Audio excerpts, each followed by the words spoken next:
Hello, am I audible? Yes, you are audible. Okay, thank you, Susan. Okay. So shall we start the session? Kasim sir online? No, he is not online. I've been waiting for him. Um, He was online just a few minutes back.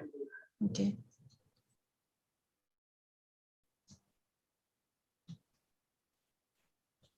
I think he will join. Let us start. Yeah, let us start the session. So a very good morning to all the respected dignitaries, esteemed panelists and participants. On behalf of NIDM, I extend you all a very warm welcome to the second day of this three-day training program on quantifying disaster risk and risk reduction with special reference to Sendai framework and PM 10-point agenda, which is organized by NIDM in collaboration with Farooq College, Kerala. And I am here to give a brief recap about the topics which we have learned and discussed in the first day of our training program. And coming to the first day of our training program, our first session was Introduction to Disaster and Disaster Management, and it was handled by Mr. Vivek Sharma, who is working as young professional in NIDM. And he explained about different types of disasters, the disasters which has happened in India over the years. And it was a very detailed presentation about disasters and disaster management. And our second session was disaster risks and risk reduction on institutional systems in India. And the session was taken by Mr. Prabjot Singh. He explained the structure of government organizations which help in effective management of disaster risk and disaster risk reduction. He gave a detailed explanation about the timeline of major events on a global level and national level. Excuse me for a moment.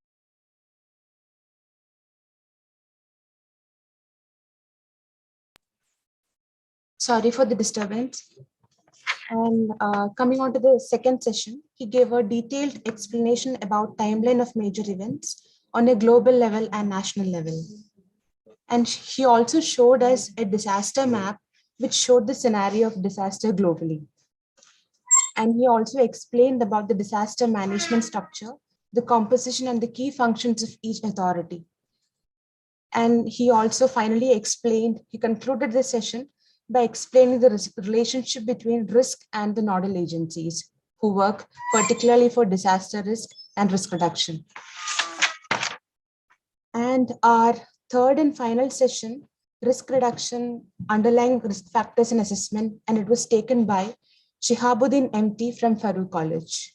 He explained in detail about the risk exposure and vulnerability, different kinds of vulnerability, and also risk assessment and risk reduction. He elaborated in detail about risk factors such as climate change, the rural and urban link to climate change, environmental degradation, poorly planned urban development, poverty, and weak governance. These are the risk factors which he explained in detail. And he concluded his session by elaborating on different kinds of measures which can be adopted for disaster risk reduction, such as physical risk reduction measures, socio-economic disaster risk reduction measures, environmental measures, and finally, management and institutional measures. This was a brief recap about the topics of day one of our training program. And next, we are moving on to our technical session, which will be moderated by Dr. Mohammad Rashid P. from Farooq College. And I would like to welcome Professor P. Mohammad Rashid. He has more than 15 years of teaching experience, and he has presented research papers at several national and international seminars and conferences. He obtained his MA and BEd from University of Calicut. He has published several research papers and edited books and in referred journals. His areas of research include industrial economics and international trade. Over to you, sir. Thank you, Susan. Am I audible? Yes, sir, you are audible. Okay, thank you. Respected dignitaries and resource person, participants and students of 3-day training program on disaster management, which is jointly organized by the Department of Economics, Farouk College and NIDM. Today, we are having different sessions on disaster management. We will be having quantitative and qualitative approaches to risk and risk assessment by our faculty member, Dr. Muhammad Qasim sir. And after that, we will be having 2 sessions by Roswine Joy, Dr. Roswine Joy of Presidency University. Madam may be discussing risk assessment process, and evaluation methods, and quantification of disaster risk. And the third session, we will be having probabilistic and deterministic risk assessment, which will be dealt by Professor Santosh Kumar and Susan Sukanya. Initially, we will be moving to the first session of the second day's program, quantitative and qualitative approaches to risk assessment. This session will be handled by Dr. Muhammad Qasim, one of my colleagues. He is an assistant professor in the Department of Economics of Farouk College. He has completed his post-graduation and MPhil from Pondicherry University in economics, and PhD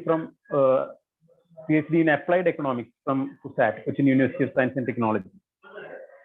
Previously, he has worked as a research associate in the Department of Applied Economics, CUSAT, and served as business analyst in Tata Consultancy Services, TCS, Bangalore. He is having high research profile. He has published many papers in national and international reputed journals, and his research interests include agricultural and resource economics and climate change, livelihood vulnerability, and coping strategies. I welcome Dr. Muhammad Qasim C to this program and possibly invite him to the session. Qasim sir, please.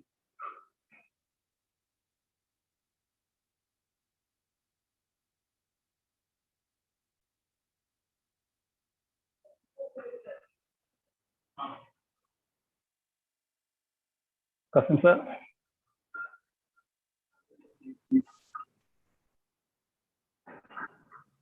Good morning. Good morning, sir. Good morning. How you have been? How was the day? Very fine. Very fine, sir. Very good. Thank you so much. You're welcome, sir. Qasim sir. Sir, shall we start? Santosh Kumar sir, shall we start the first session?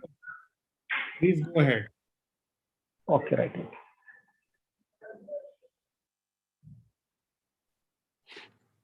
Qasim sir.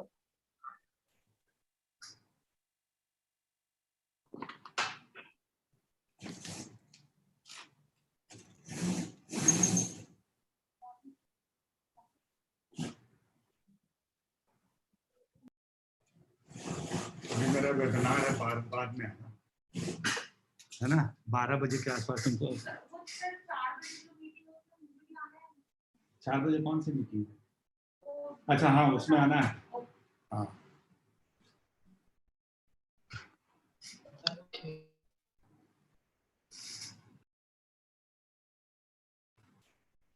Susan, you may start.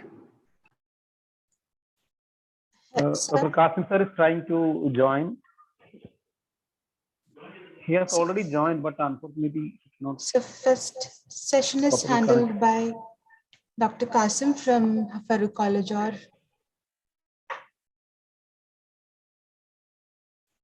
in the meanwhile, I would suggest that have a recap of day 1 with the participants. So what have been discussed yesterday, you can recap. okay,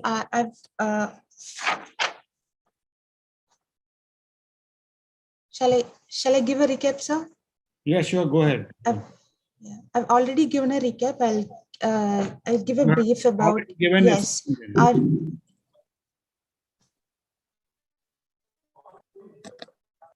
What I'm saying, you have already Hello? given.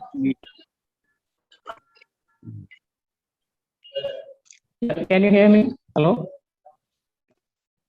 yes. Okay, fine.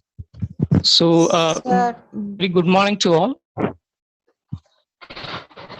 Okay, so first of all, I thank Professor Santosh Kumar and Susan for giving this opportunity. So today we are having sessions on risk assessment. What are the different methods of risk assessment? So we will be explaining the qualitative and quantitative approaches to assessment. So we have 4 sessions today.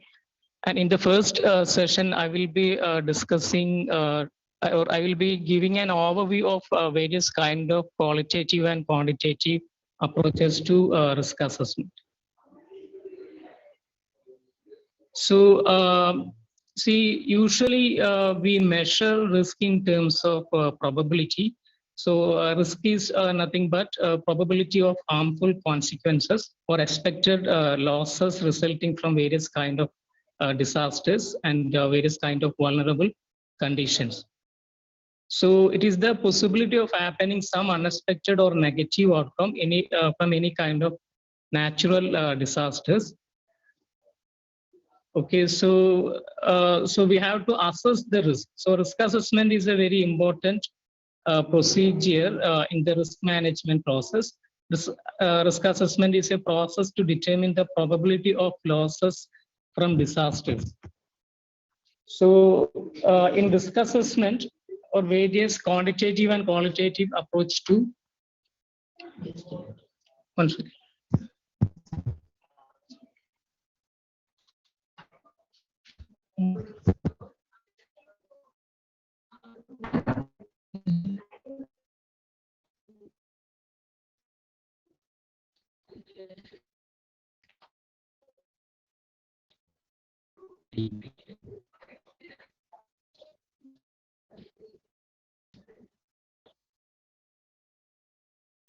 Your voice is not coming. Okay, sir, any one technical- second. We are having some. Your voice is not coming. Yeah, yeah.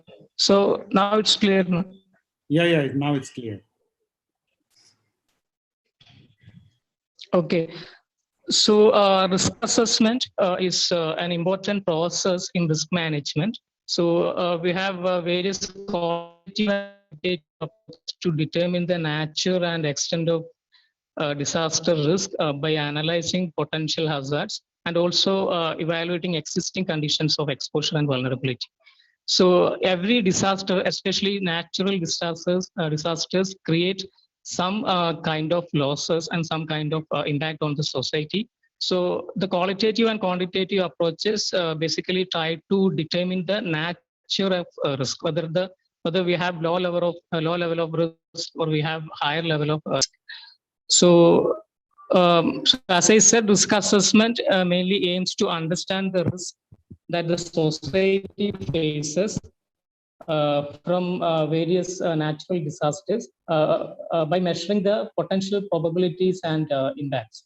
And it also aims to provide a framework to determine the effectiveness of disaster risk management. So as far as disaster risk management is concerned, we need to have a disaster risk assessment process.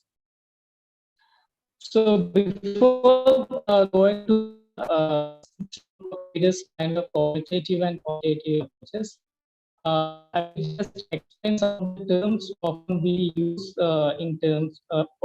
use for disaster process. The first one is hazard. Hazard is a dangerous situation that poses a threat to human life, economy, and ecology. So hazard is a condition which can be a cause of disasters. So hazards are the sources of disasters or disasters may result from various kind of hazard. And second term is exposure. Exposure is a situation of people assets and infrastructure located in hazard-prone areas. So measure of exposure can include the number of people or types of asset in an area. Vulnerability, it is a condition determined by physical, social, and economic and environmental factors or processes which increase the susceptibility of an individual community or assets or systems to the impacts of hazard.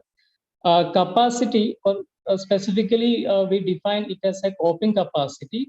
So it refers to the capacity of the nation or society as a whole to recover from the or to manage the crisis. So it's a combination of all the strengths, attributes, and resources available within an organization, community, or society to manage and reduce disaster risk and strengthen resilience. So coping capacity to a larger extent depends on the institutional framework and the economic growth of a nation and economic and social development of a society. Now, elements of risk means elements at risk means people and building, lands which are exposed to the natural disasters.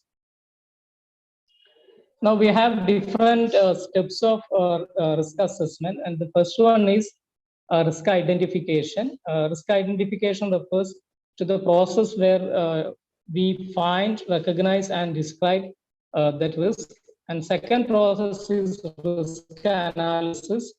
So in this process, we try to understand the natural sources and causes of risk that have been identified and to estimate the level of risk. So this is where we determine the level of risk, whether we have a higher level of risk or we have a lower level of risk or we have a medium level of risk. So risk analysis is also used to study the impacts and consequences and to examine the control that currently exists. So it is very important to determine the level of risk because determining the level of risk has an implication for adopting the risk management process. And third is risk evaluation. This is where we compare the risk analysis result or we evaluate the risk analysis result to determine whether or not specified level of risk is acceptable or tolerable. So usually we neglect the lower level of risk and we try to manage medium and higher level of risk. Now coming to the Sendai framework of risk assessment. This framework is based on the kind of hazard the country faces. So normally we have three kind of hazard. First is single hazard, and second is aggregation and comparison of risk from whole hazard. Sometimes in a particular region, we may have various kind of hazards like flood or earthquake. So we usually aggregate the hazards existing in a particular region, then we adopt a certain kind of risk assessment process.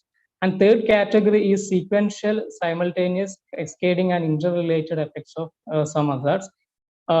Some hazards are, repeating in the sense that they are happening frequently in a region. So we need to have a long-term plan for this kind of hazard. So they are sequential in the sense that they may repeat with a clearly defined frequency.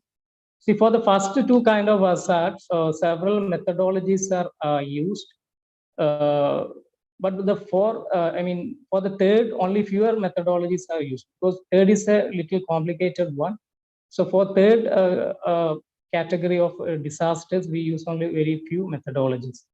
So as far as single hazard is concerned, generally we use four kinds of methods. One is probabilistic analysis, which is largely a quantitative approach. Then deterministic scenario analysis, which is a semi-quantitative approach. Then we use historical analysis and expert elicitation, which are qualitative approaches.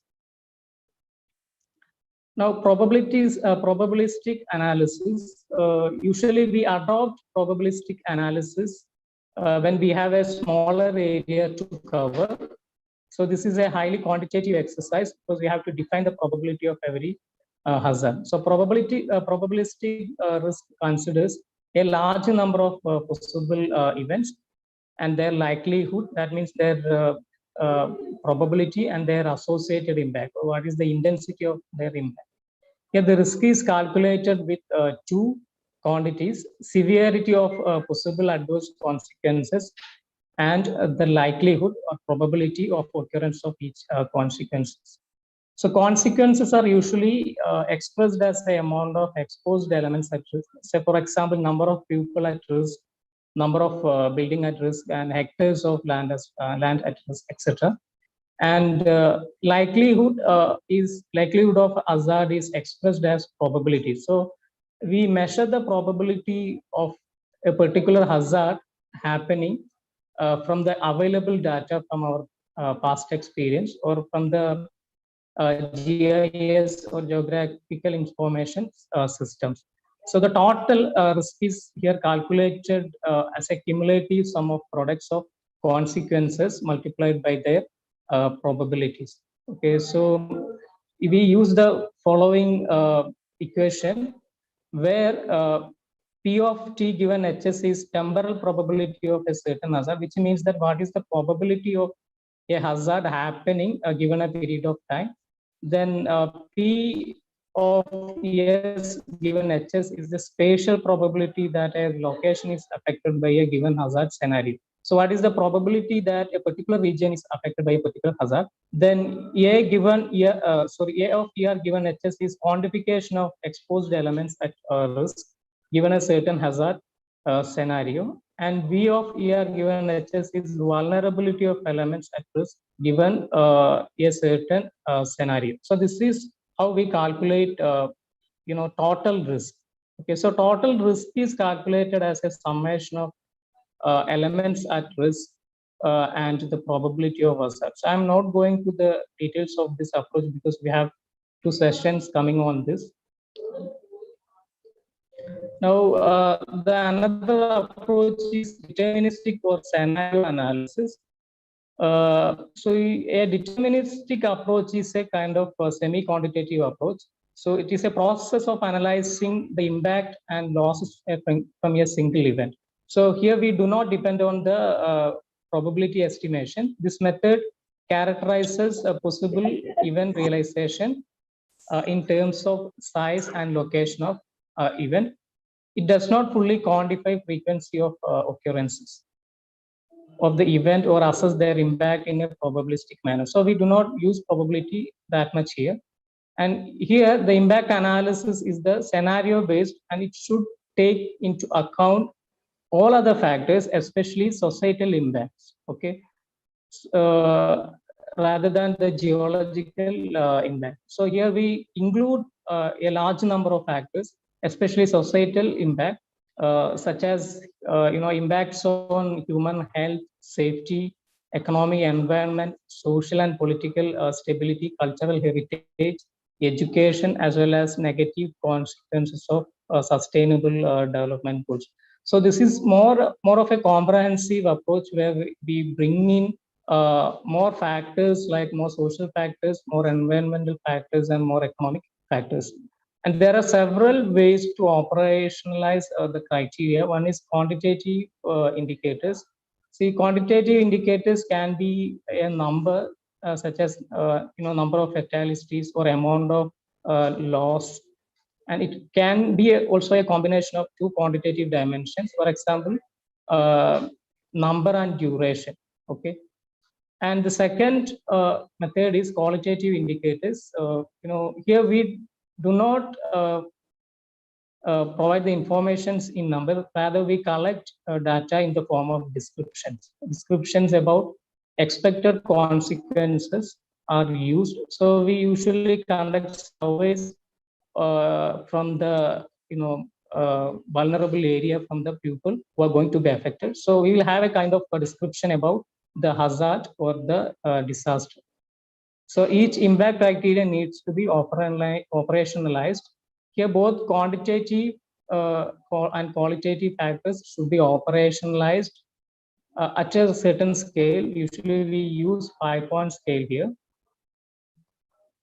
So these are the various factors we consider when we go for deterministic analysis. So we consider human impact, such as fatalities, then injured people, permanently disabled people. So we also look into the economic impact, like displaced number of displaced people and people with lack of basic necessities.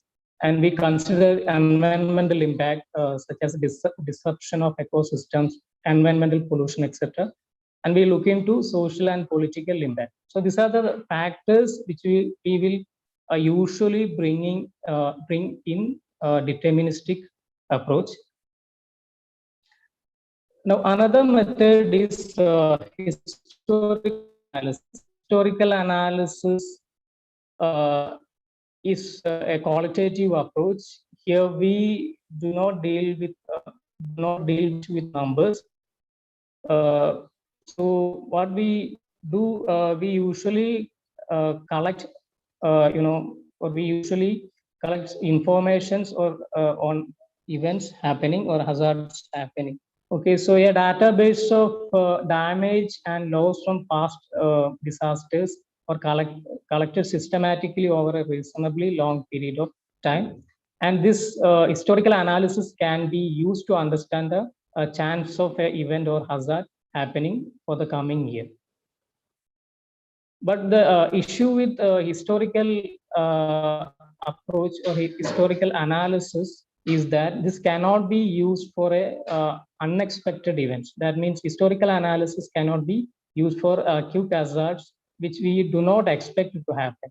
Okay, such as sudden earthquakes or other kind of floods. Okay, so this cannot be used for a unexpected events. Historical analysis can be used only for expected events.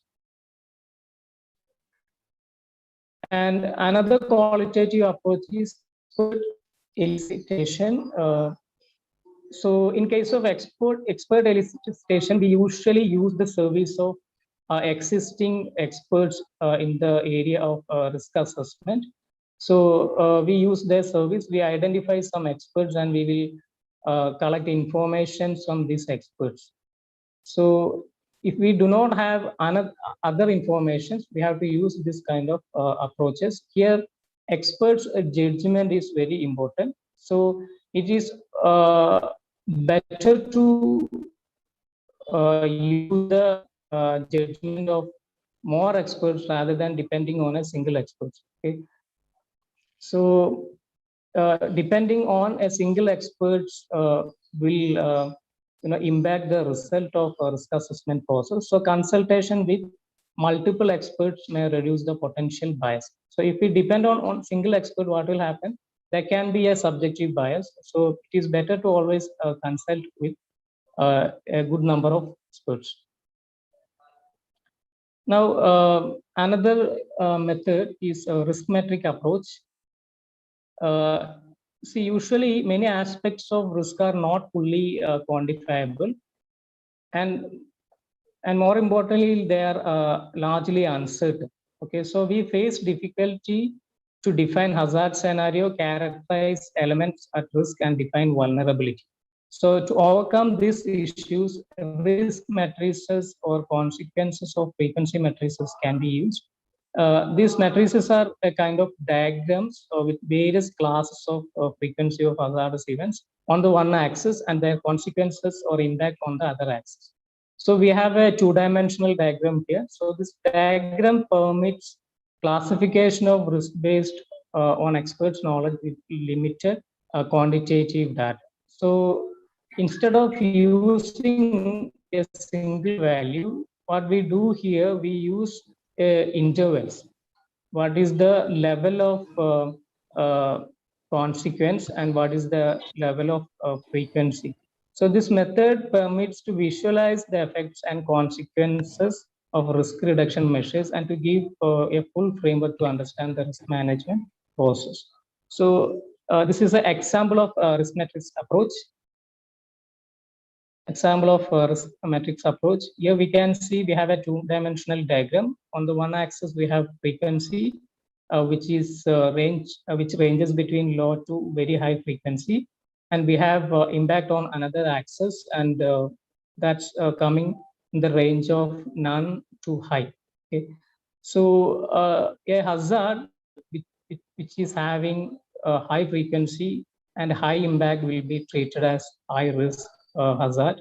And a hazard which is having low frequency and low impact will be treated as a less risky hazard. Now, see, another method is indicator-based approach. This is mostly or most commonly used approach. It's also a semi-quantitative type.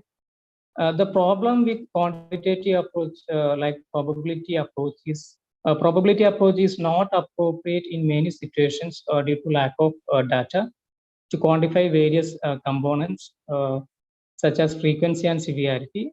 And moreover, probability approach is not applicable for a larger areas. If we have a larger area to cover, it is very difficult to estimate the probability of each and every hazard.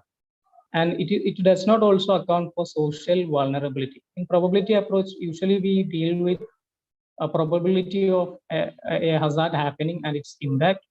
So we do not take into account other kind of informations like social vulnerability, environmental vulnerability, and coping capacity. So indicator-based approach measures risk and vulnerability through a selected indicators like natural, human, socio-economic, institutional, and infrastructural factors.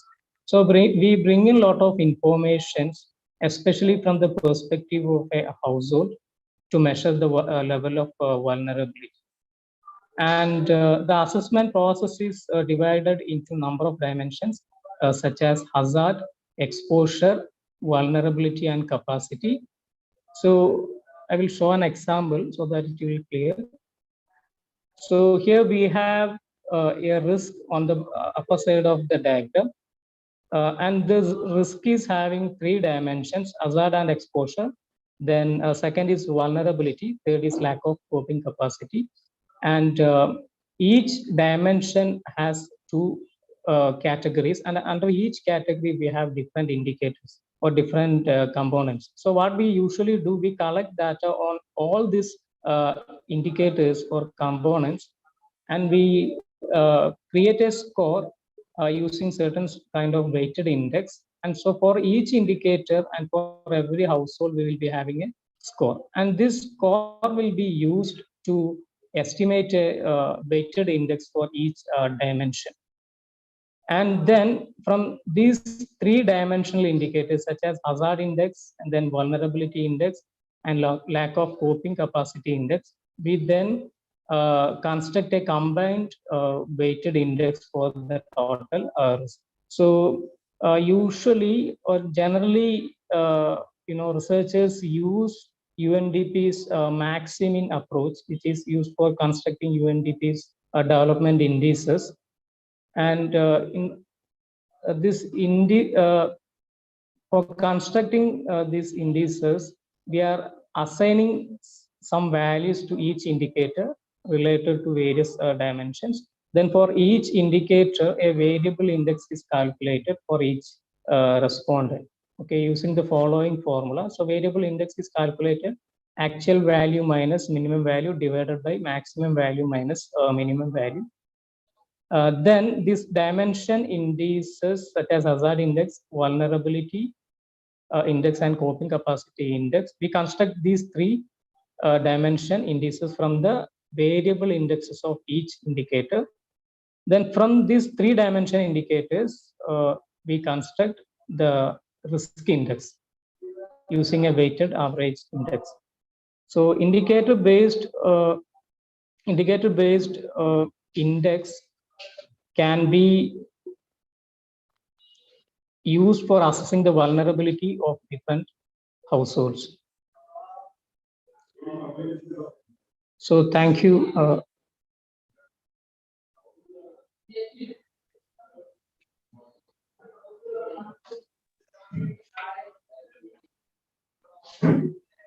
Thank you, Qasim sir.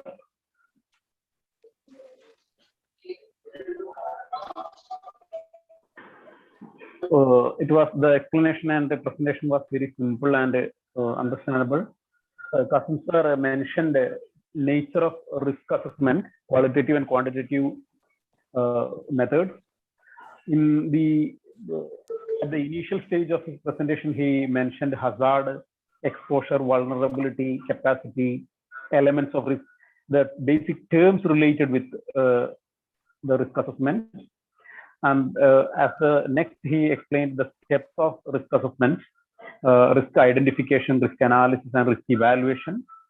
And he just pointed out Sendai framework of risk assessment and the different approaches or different methods of risk analysis,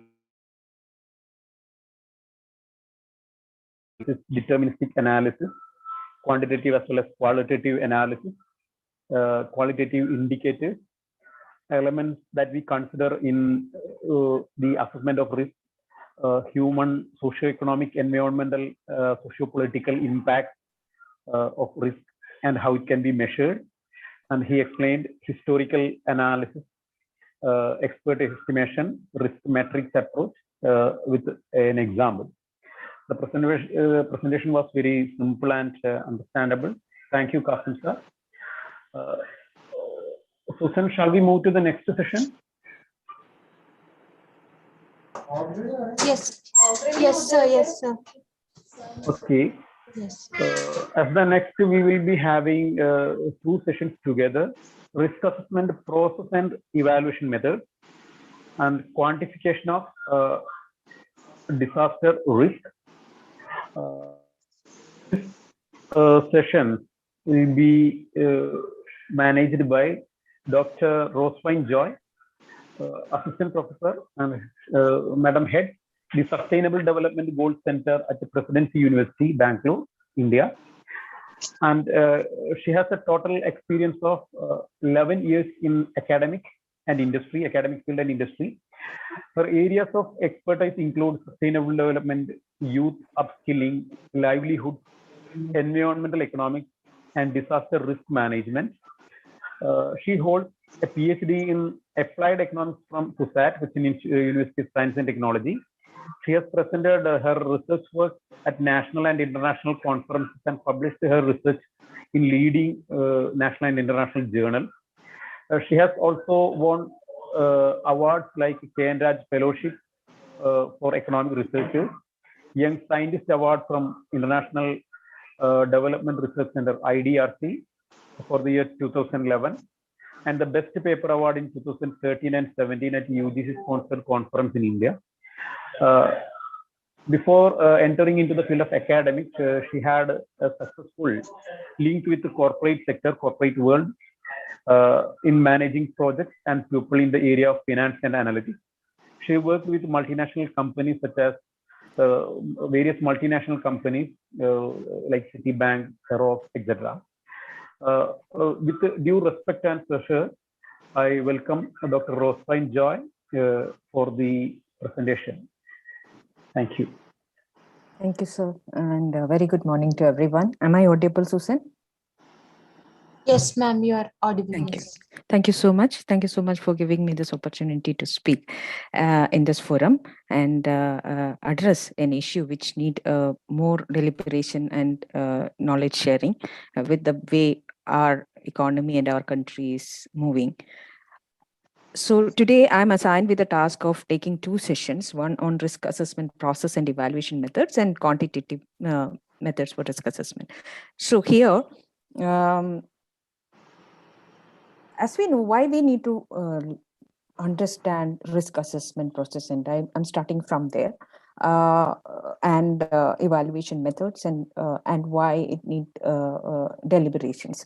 Of course, all of our growth is now connected to, the countries are compared and evaluated based on their achievement on the Sustainable Development Goals adopted by United Nations in 2015. And these are the guiding principles for the nations and as well as the different communities for peace and prosperity. As we all know, there are 17 SDG goals and how we are getting evaluated over that. However, it has been noticed that it is disasters and risk is impacting or creating hindrances for achieving these goals. We found that from the data shows that around 350 million people on an average is impacted by disasters on a year-on-year basis. And the worst part is the disasters are, the impact of disasters are increasing tenfold each decade. That means we are going to have disasters as common. It is going to be a normal scenario. It is not something which is, once in a blue moon kind of scenario. We are going to have disasters often, and it is important now that we understand disasters and manage it. How can we understand disasters? Only if we can assess it. That is where this presentation pitch. If you look more, there are more data sets which shows that around 250 billion US dollars each year we have the economic loss, which means it is not only loss of life, but also also the property damages and the asset loss are happening because of disasters. And it is also important to notice, can everybody go on mute, please? Thank you. And also important aspect what we need to know is that 60% of the disasters are confined to fragile areas like coastal zone, hilly areas, and things are more towards that. So it is there we have more vulnerable people. This is makes it important for us to understand disasters, assess disasters, and manage disasters. So what is disaster? Disaster is an extreme disruption of the functioning of a society, okay, that cause, it can be a human loss or material loss or an environmental loss, assets has been lost, and society cannot cope up with it with their own resources. They are not in a position to overcome it with whatever they have. They need guidance, support, and process and procedures and policies. And so if you really look into the stats, we can find that this disasters are actually increasing, and the numbers are on a higher end. Also, so it is obvious that disasters we cannot eliminate completely. Only we can assess and manage. Hence, so that we can mitigate the impact of disaster. So that is where the economies and the countries are moving towards. Hence, we should understand and learn how to measure disasters. So disaster assessment, if you really look into, we can find that it is a combination of three aspects: vulnerability, hazard, and exposure, as rightly pointed out by Dr. Yasir. So here, it can be quantitative or qualitative, and so it can be analyze the potentials of the hazards, evaluate the existing condition of exposure, and then the vulnerability that together could harm the people, property, service, livelihood, and environment. So it's a combination of these three, leads to something called risk, or is a risk factor. So what all are the steps when we want to assess the disaster risk? What is the process for it? So it has 4 steps technically. One, we identify the risk, hazard, identification of hazards. Then we analyze the exposure, and then we analyze the vulnerability, and then we evaluate what is the effect, how effective is our prevailing alternate coping strategies with respect to this risk scenario. So when we so these are the steps which we need to follow while we do a disaster assessment, okay, disaster risk assessment. So when we do the identification of hazard, so a terminology based discussion has been already done by Yasir. So Dr. Yasir, so identification of hazards, we look into what are the technical characteristics of hazards, such as what kind of location the hazard has occurred. Is it a lowland, highland, or it is a urban, rural? So there are a lot of bifurcations or typologies of dividing the location also. So we first see what kind of location this hazard has occurred. That location come under which category? What is the intensity of this particular hazard? Then what is the frequency of the hazard? Is it continuous? I mean, how often this hazard is occurring? What is the probability of the hazard? So these are the 4 things which we can come up with while we look into identification of a hazard. What is its location? What is the intensity of the hazard? Then what is the frequency of the hazard and the probability of the hazard? Once we know that, then we analyze the exposure. How far this hazard is affected. Okay, so that is the next level. This hazard, which whatever we have identified, what level of exposure it have what is the level of exposure. Next is the analysis of vulnerability. So here vulnerability technically is the level of loss which has occurred. It can be a physical, social, health-wise, environment, economic dimension. It can be of any of these dimensions. So vulnerability can be assessed on all these dimensions in one study, or it can be, we can find vulnerability, social vulnerability indexes, health vulnerability indexes, environmental vulnerability indexes, individually also economic vulnerability indexes. Like that, there are independent methods also to assess the vulnerability. However, there are methods for bringing vulnerability, all the vulnerabilities into one place as well. So it can be a physical, social, health, environmental, economic dimension. The vulnerability can be studied individually as well as a combination.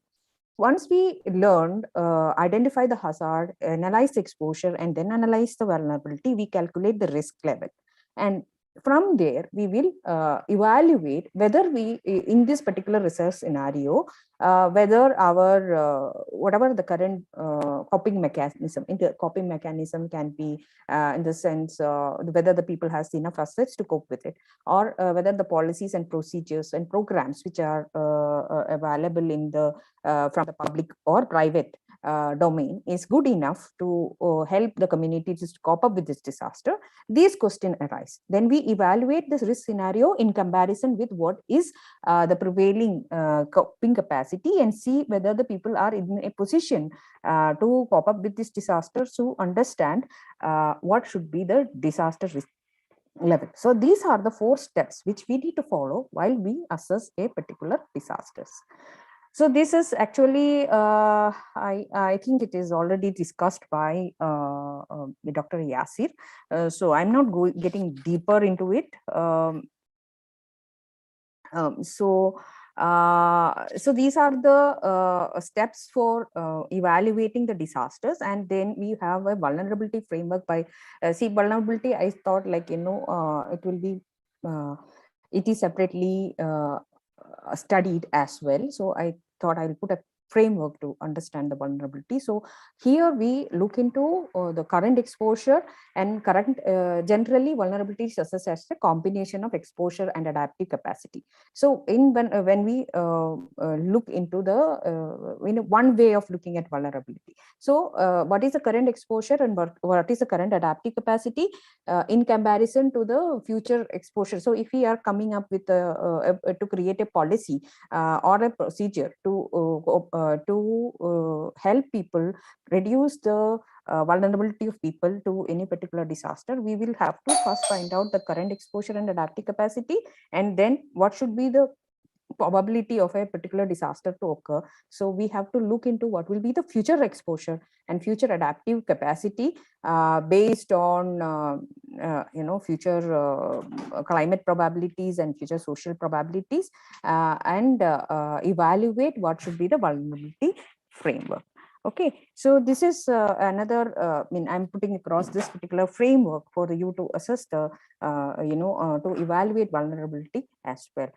Risk assessment, there are various methods to evaluate. In this particular first session, I'm supposed to give details on, 1 second.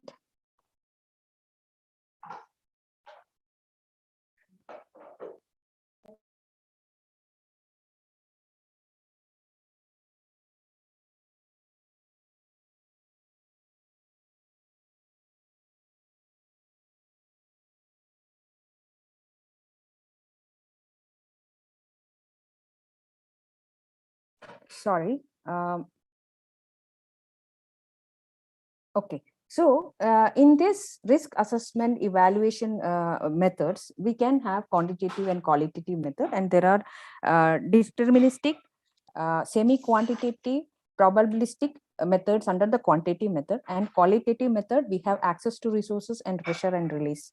So as I don't think we are focusing much on the qualitative in this particular session, in this today's section. So I will detail a bit on the qualitative part.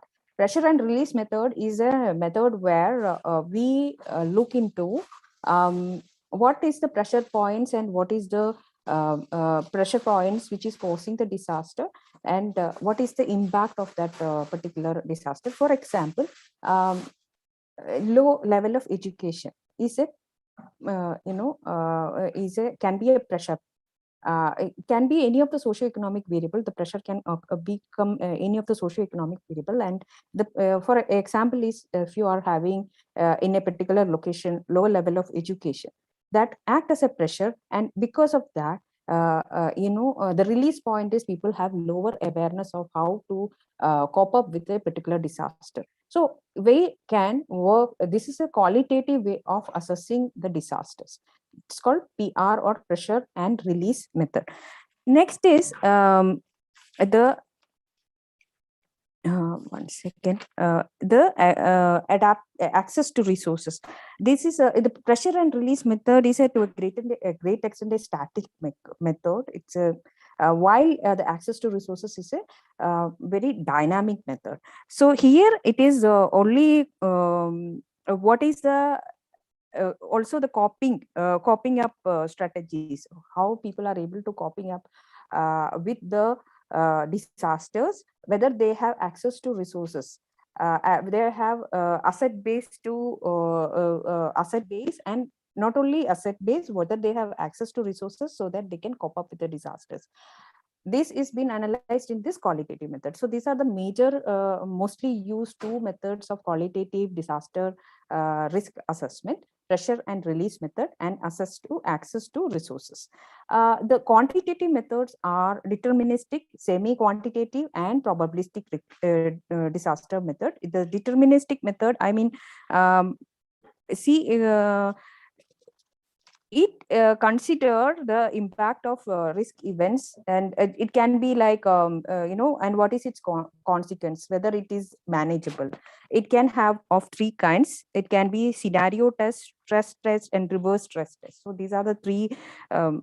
If this happen, this is the scenario consequence of it. So this is what we will look into a deterministic method, and it is having a scenario test, stress test, and reverse stress. Okay, so these are the three ways of deterministic model.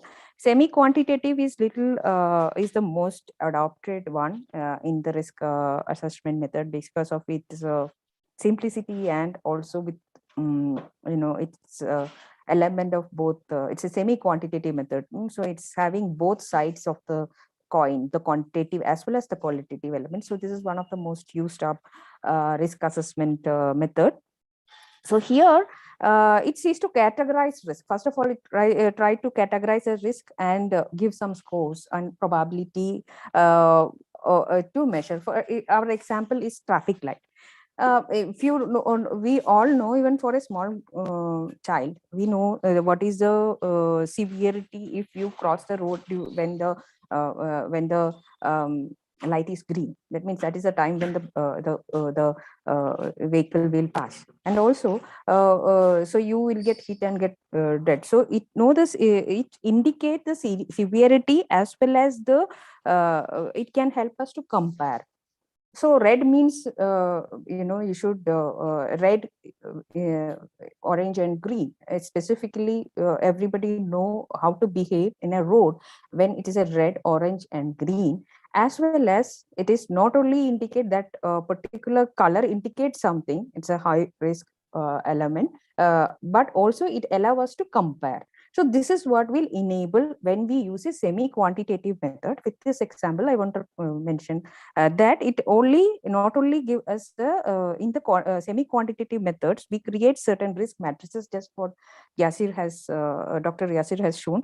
It also give us a sense of what is high risk and what is low risk, as well as what is the we are in a position to compare between the scenarios when it is a high risk and a low risk. Okay, so in the severity scale, when we say what is severe, it can be have different scales which are there, like insignificant, minor, moderate, major, severe. Like this is the severity. This has been used in, especially in the insurance sector and all those things, especially in accidents, all those. Okay, and so the severity scale will be there, and likelihood is again differentiated as rare, unlikely, possible, likely, almost certain. So this combination is what will create the risk matrices. So this is what is in the semi-quantitative method, and probability risk, actually it's a highly quantitative method, where it assign probability of distribution to frequency and severity of elements of hazard. So I think there is another session on probabilistic risk, so I'm not getting into that. So this is different steps which we have to follow in a disaster assessment process: the identification of hazards, the analysis of exposure, analysis of vulnerability, and evaluating whether there is enough coping capacity in the current condition. So in this particular research scenario, and risk assessment evaluation methods can be divided into quantitative, qualitative, and again it is divided as deterministic, semi-quantitative, and probabilistic, and access to resources. And in the qualitative, it is access to resources and pressure and release methods. So this is my talk on risk assessment and evaluation methods. Now I will, do we need to pause, Susan, or we can move to the next session? You can continue to the next session, ma'am. Okay, thank you so much, Susan. So my next session is on quantification of disaster risk. So risk is defined as a function of probability of occurrence of hazardous events and potential loss of people, property, and the environment. So there is a standard formula for calculating risk, which is hazard into vulnerability. Okay, it is, I discussed of how to assess hazard and what is hazard, and location, frequency, all those things we had discussed in the previous session. So we have to assess the hazard and then the vulnerability. Okay. Sorry. Risk hazard, risk is equal to hazard into vulnerability. This is a very standard risk formula which has been used in disaster risk assessment as well. However, there are very different alternative perspective also. Risk is a function of expected loss is one, probabilistic impact, probabilistic vulnerability and social factors, likelihood and likelihood of a particular disaster, exposure to hazard. Okay, frequency, consequence, and preparedness, that is another risk as a function. Uncertainty, element at risk, community perception. These are the different hazard and threat and uncertainty. These are the alternative perspectives of hazard. Okay. Now there are different approaches in risk assessment. So I have put some of the dominant equations which are used in risk assessment here. I'm only focusing on the quantitative method, especially this is a more a semi, I think the deterministic and probabilistic is being discussed in some of the sessions. So I'm looking into the semi-quantitative method of how to calculate risk. So these are some of the semi-quantitative methods of calculating risk by different experts. And I have given the experts references also. If you are interested, you can take a snap and Google it, search for these in detail for their papers. But however, this is, you can see that technically hazard into vulnerability is the standard equation, but these formulas are the other formulas are a different, little bit of variation of this particular equation. So you can see the first formula by White and Burton is about people perception is getting added into the loss. So that is what Burton's formula. Then in Michigan, they have another, many governments also have come up with their own way of assessing the risk. So severity and probability of hazard is the formula which is used in a second study. And Farir and Huck looked into the social consequences, probability of hazard and vulnerability as a three combination to calculate the risk. Next one is the by Smith 2004, which is one of the widely used formula. Preparedness or mitigations are measured here, and it is hazard minus loss by the preparedness. Okay, so it's kind of an averaging. How prepared are you to face a particular disaster? In those scenarios, you can use Smith and 2004. Also, we have the Skinnader formula, probability, loss, and risk aversion factor.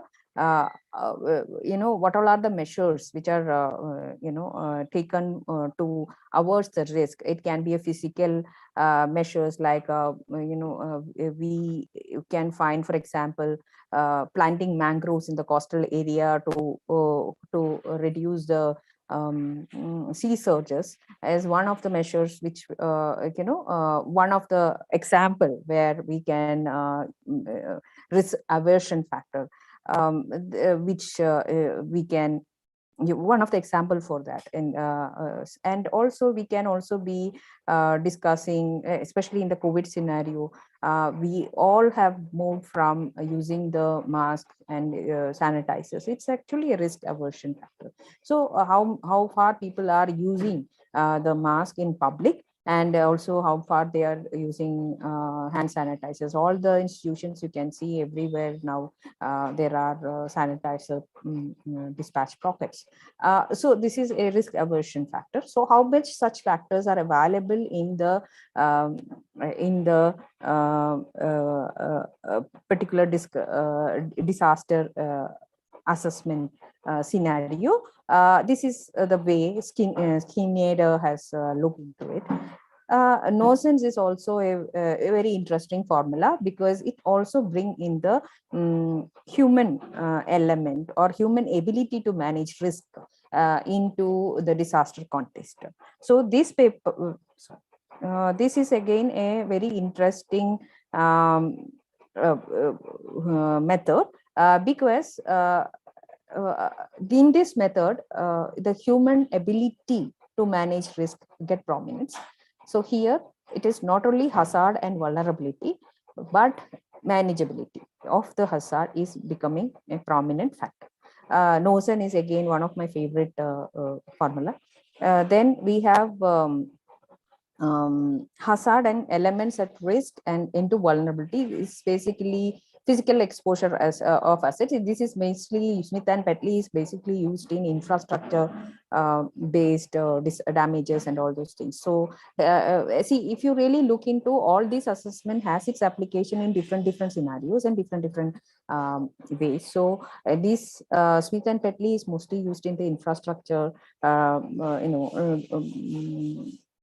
for example, if you want to know the disaster assessment, risk assessment of a dam or anything like that, so you can use Smith and Petley in this case.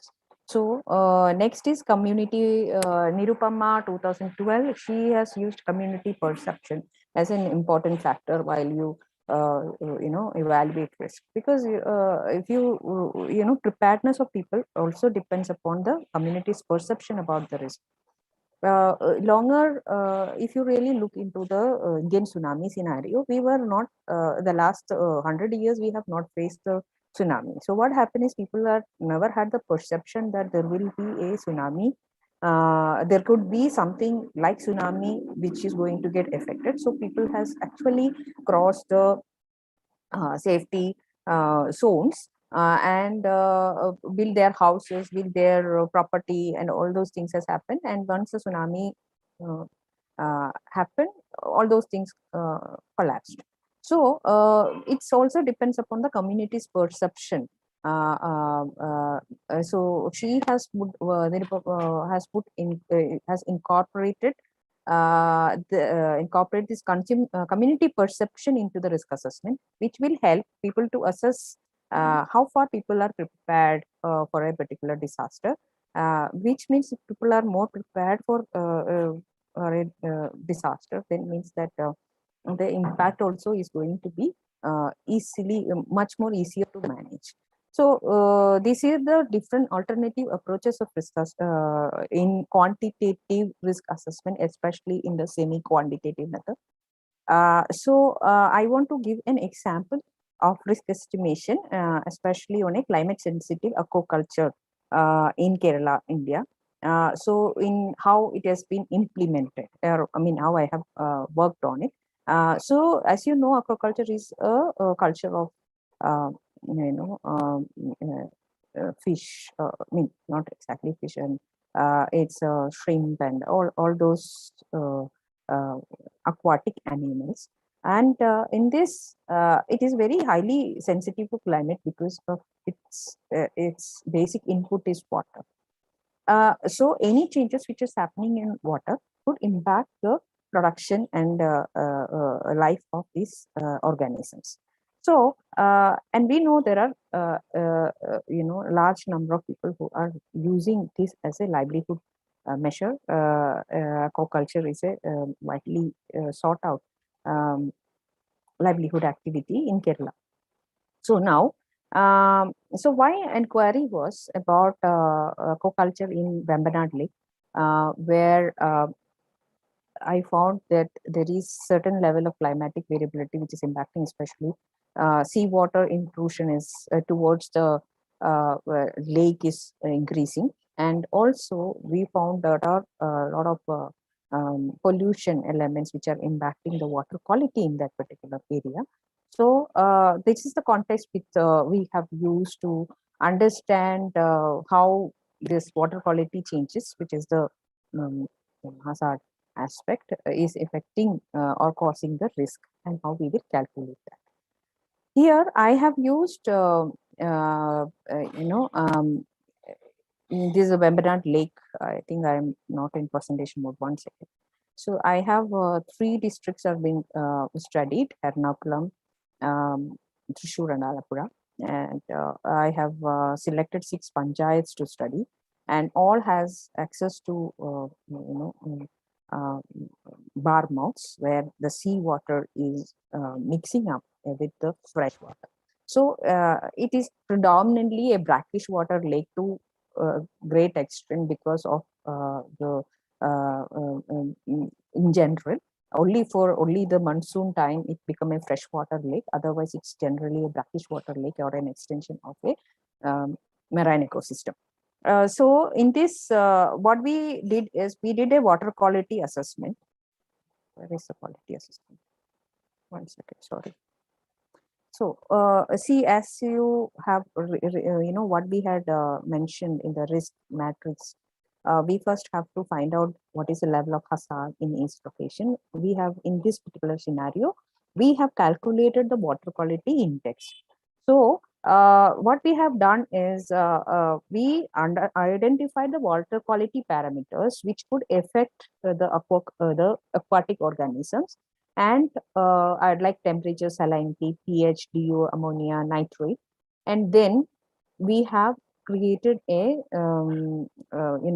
a weighted arithmetic index by Brown and Corner. 1972 has been used to index it. So when I indexed it, I found that the water quality is pretty good in February, April, March, and April, while it is not that good in October to January, especially December, January. There are anomalies. So this is what we can find out in, for last. I mean, this is a work which has been done a little earlier. For around 12 years, we have done the study, and 12 years data we have looked into, and we found that this is the scenario. However, this aquaculture is generally is a 6 months paddy and 6 months aquaculture production is the scenario, and they generally put the real production time is between when the aquaculture or the fish become mature for product harvest is December January time. So the problem is that when it is time is towards the harvest time, the water quality is deteriorating in this location. So that was the issue what the farmers were having, and this is what we were studying about. So just a picturization of how in aquaculture, in case if some of you are from elsewhere in not from Kerala or some other place, you might not be knowing how it look like. So that's why I included a picturization also. So where you can see a canoe, that is where the lake is, and the adjacent water body is actually the farms where the aquaculture is being aquaculture farming is happening, and this is the inlet through which the water is pumped into the farm from the lake. So the sustainability or the production of this aquaculture is highly dependent upon the water which is coming from the lake. So anything happen in the lake will affect the farm. So this is the issue. So these are some pictures of how it is done. The study has around 222 farms, and first of all, we want to create the hazard scenario. So we want to divide the water quality levels, and we actually did the color coding based on the index numbers we got after using this calculation. That is whatever the figures values which are got, and we have certain weights which is again based on brown and corner. The weights are based on them, and then we have color coded them into grading, into excellent to unsuitable kind. We don't find the water to be highly unsuitable for aquaculture production in this particular location. However, we found still very poor. So when we need to compare the location, we took 6 panchayats where the water quality can be differentiated. We found especially the Trishur panchayat, panchayats which we took, they had a very good water quality, and Ernakulam had a poor water quality, which is actually, I will say, it has more towards the central part of the lake is where the Ernakulam is. Okay. Then the Trishur and Alappuzha will go on the either side of it. Okay.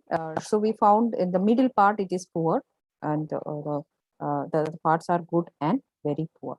So here, okay. So, so first thing is we, identify the hazard and risk matrix has been created.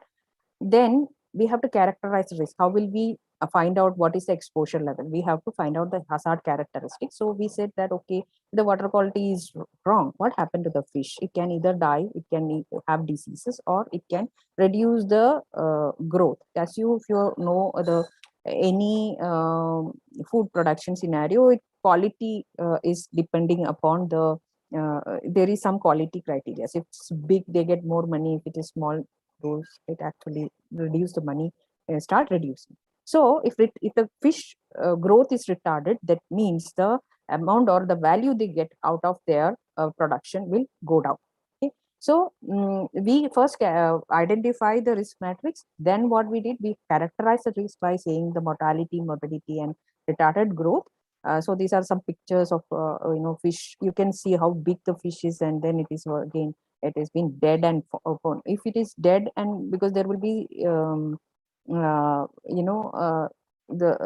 if it is a dead fish and it is floating, they export. It is no more on export quality. As you know, these go on an export, so they get less money.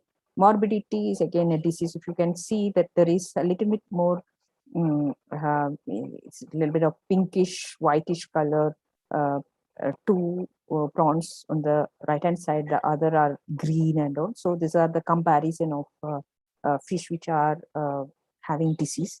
Then retarded growth, you can see everything is very small. The prawns are very small. So this is what will happen in a production loss scenario. You can see three people are actually segregating a very less catch. So this is the scenario of risk. These are some pictures. And then how will we calculate it? Is I have followed Hill 2005. So here, first I did is distribution of hazard in a farm. What is, I just want to know how much mortality, morbidity, retarded growth is there. Then I did, as you know, exposure. How will we find out? We find out from the probability. So I have checked out the sigma n by n. In this, capital N is the number of days required for a particular fish to get mature. Okay, so that is 90 days in general, and it differs between the species to species, and the variety means different varieties have different cycle also. So you need to identify in a particular farm what kind of fish is being or a particular fish is being used, and what is its generic days, number of days which are required for it to get mature.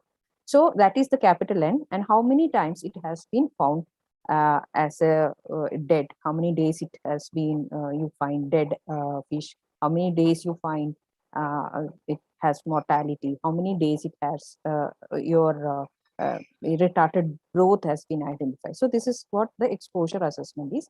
Then risk characterization, we in this particular study it is called as consequence. If you really look into the literature, it is technically vulnerability. Okay. So, and this particular assessment is more towards the economic vulnerability rather than the other kind of vulnerabilities in this particular case, what I have done. So, we took into the damage cost, area affected into area affected divided by the number of farms. So, this is the formula which I have used for understanding the consequence. Then, risk is estimated as the exposure into consequence. So, this is what the formula to understand the risk in this particular case. So what I have done is to identify the probability of mortality, disease, and retarded growth in a particular, in each location, and start comparing. You find that the, as I have already mentioned, southern zone is where the water quality is very poor. So naturally the mortality, disease, and retarded growth is higher in their location. At the same time, I also find even though the water quality is better in the northern zone, the the retarded growth is very prominent. They're almost almost close to the southern zone where the water quality is very bad. So this makes the study more interesting. Then we have looked into the exposure. How will we calculate the exposure? So in zone wise, we have done when the water quality is differentiated, what is the average days of mortality. So I'm just looking into how many number of days you find the mortality, how many average diseases in a, they have 1 or 2 times the rounds of fish. So we have taken the average days of mortality, disease, and retarded growth, and then calculated its probability, that is n divided by sigma n by n, capital N, and then found out the total exposure in the zone. Okay, so that is what we have done. Then we found out the consequence assessment by calculating the damage cost of operation. So in this also we have looked into, see, especially we had checked into, they need to employ more people to see immediately when a particular disaster occur or there is some mortality or a disease is strike in this particular. It don't happen like it one shot it happened. Most of our insurance policy for this particular sector is taken from agriculture. However, in agriculture, what happens is in a particular location get damaged, but in aquaculture, it is not like that. It is more towards it is incremental. Some days it may death may happen for almost 1 to 10 days at a slot. It's not like at a one day the disaster happened and that's it. So that is one of the issue in this particular sector, which is not covered in our insurance or risk management policies. So here, what happens is we found out what all are what additional cost is is happening when you have a disaster. Like you have to employ new people to collect this fish out of the fish out these dead animals. Otherwise, other fishes also get affected. So within a particular time span, if you find a fish is having any problem, it has to be removed from the farm and from the location. And also constant, that means there need to be a constant monitoring. It can happen anytime. And so monitoring cost is high. Then personals are high. Then we have also looked into, if you have to treat, sometimes we use probiotics or some other chemicals also sometimes, it's, or medicines are used to control the disaster. So cost for that. So these all damage costs is what we call as damage cost operation. Then opportunity cost is the cost which we have if we have sold this at that particular cycle. If you finish and get a price, what is the price which they have, what is the amount of product which is lost into its market prices. Basically, we have looked into that opportunity cost of loss. So then we have applied the formula, this formula, damage cost divided by the area affected, and divided by the area into the number of farms. So then we got a consequence assessment in thousand. It is like in 1,000 rupees. Okay, so we got this figures, consequence assessment, and then we calculated the risk by exposure is in hectares, consequences in 1,000. So finally, risk assessment we have put it as in what would be the amount which is getting getting impacted, because money is calculated because it need to be one of the measure is insurance. Whether it is tallying with the insurance was my idea. So that is why I put into the economic risk part, economic vulnerability part, or consequence assessment has been done. And so this is how we have calculated the risk. So, well, the study give us some exposure into the, some indication on the exposure level and the consequence of the hazard. Okay, and also how water quality. See, people are more concerned about water quantity in majority of the scenario, but in most of the production scenario, if you look into the agriculture, where water availability is more important. But this is a scenario where water quality is more important, because water quality really can ensure the production. So we did a risk assessment like this. So this is, I give a hands-on exposure to what kind of a case study of how we have done the risk assessment. So well, I think I am just 5 minutes early. So that's from my end. So this is the presentation for quantitative methods of quantification of disaster risk. So I have given a little bit of theory of quantification of disaster risk, different perspectives and different methods, and also highlighted, though there are a lot of formulas in quantification of risk, its applicability differs based on the scenarios and situation. So I have discussed that part, and also took you through a case study where a actual risk assessment has been done. So that's it from my end, Susan, and thank you so much for giving me this opportunity to present my work and on disaster. Thank you. Yes. Thank you so much, Santosh sir, Susan, and Farooq College for inviting me. Thank you. Thank you.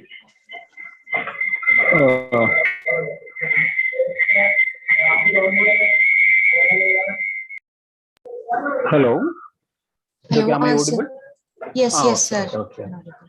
Thank you, Dr. Rosemary Joy. It was a wonderful presentation, and it was very informative.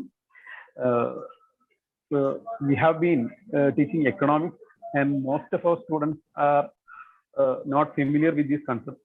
I think majority of participants may be new to this area, and definitely there will be doubts from the side of students. And hope you will be in line to answer the queries from the part of the participants. Sure, And it sure. was a wonderful presentation. You have rightly mentioned methods of risk assessment, process, and evaluation. What is disaster and what is disaster risk assessment, and its quantification also properly explained with a suitable case study. And nowadays, the issue normally comes from the academic side is that we have been teaching so many theoretical ideas without linking it to proper real time or real analysis. But the presentation made by Madam was excellent. The quantification was properly analyzed with suitable illustration and empirical analysis. The water quality analysis and risk of water quality variation properly explained in this session. Thank you, Madam. Next, we will be moving to the third. Susan, shall we move to the third session? Yes, sir. Okay.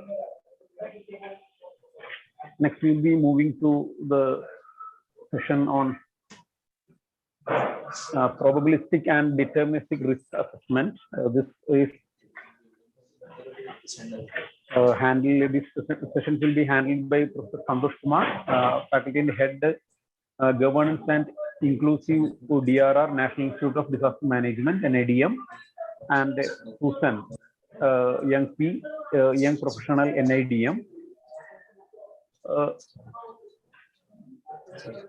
A risk reduction expert, Professor Santosh Kumar, is serving as a policy planning and capacity development expert. He has 25 years of experience in different positions in the development planning and DDR sector.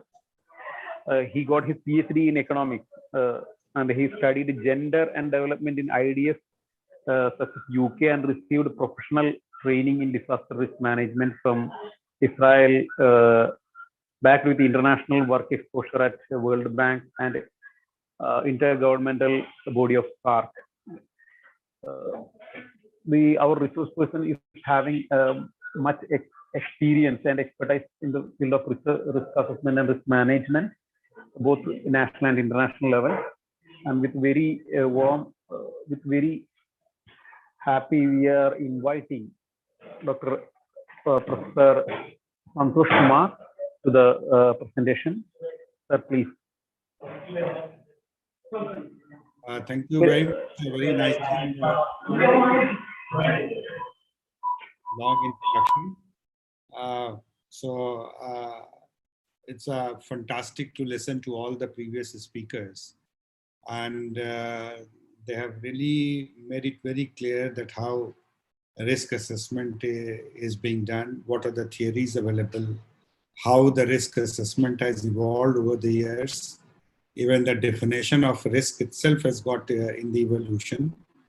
And now coming to that actual doing it, that analysis and then making assessment, Dr. Joe has really converted that into a kind of action. So my colleague would be speaking initially for initial 10 minutes on probabilistic, and then I will be summing up of the whole of the concept which you have started with. And definitely that we will have then question and answer. I would be focusing a little bit on deterministic and why it is not useful that much when we compare with the probabilistic in the risk assessment in India as and also across the globe. And how we are, and the questions also Dr. Joy has raised is about insurance issues that I will also be discussing there. So over to you, Suzanne, for some time, and then I will be taking over. Thank you, sir. Thank you so much. And today I will be taking the session on probabilistic risk assessment methods.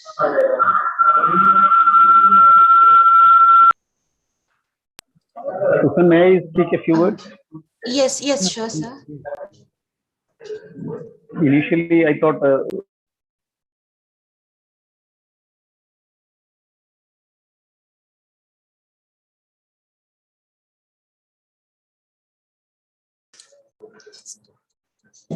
Sir, are you there? Yeah, I'm there. Yes. Someone- Shall yeah, okay. Sorry, yes. sorry. Susan Suganya is a young professional of NIDM, currently working as YP in Center for Community-Based Resource Reduction, GIDERA. She is postgraduate in economics and currently pursuing research in health economics. She has research experience from CDS, Sakshi Women's Resource Center, NCERT, and also published and presented her research work in various national and international conferences and seminars. Her areas of specialization include rural development, education, gender, health, and marginalized communities. With most pleasure, I welcome Susan Suganya for the presentation. Thank you, sir. Thank you for introducing me. So on that note, I'm moving on to my session. So I will discuss about probabilistic risk assessment methods. So to start with, I will refer on from now as PRA.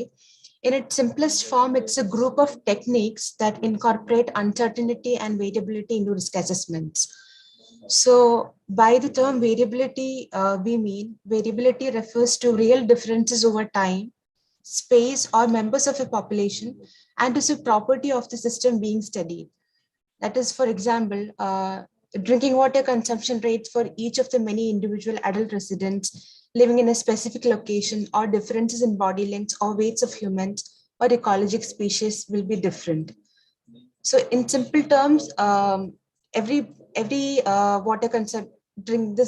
water consumption rate will be different for each individuals coming from specific location and depending on the location and species. And another example is the range of lead levels in the blood of children 6 years old or younger will depend on the specific degree of lead exposure. And moving on to the uncertainty. By uncertainty, we explain that it is a lack of knowledge of the true value of a quantity or relationship among the quantities.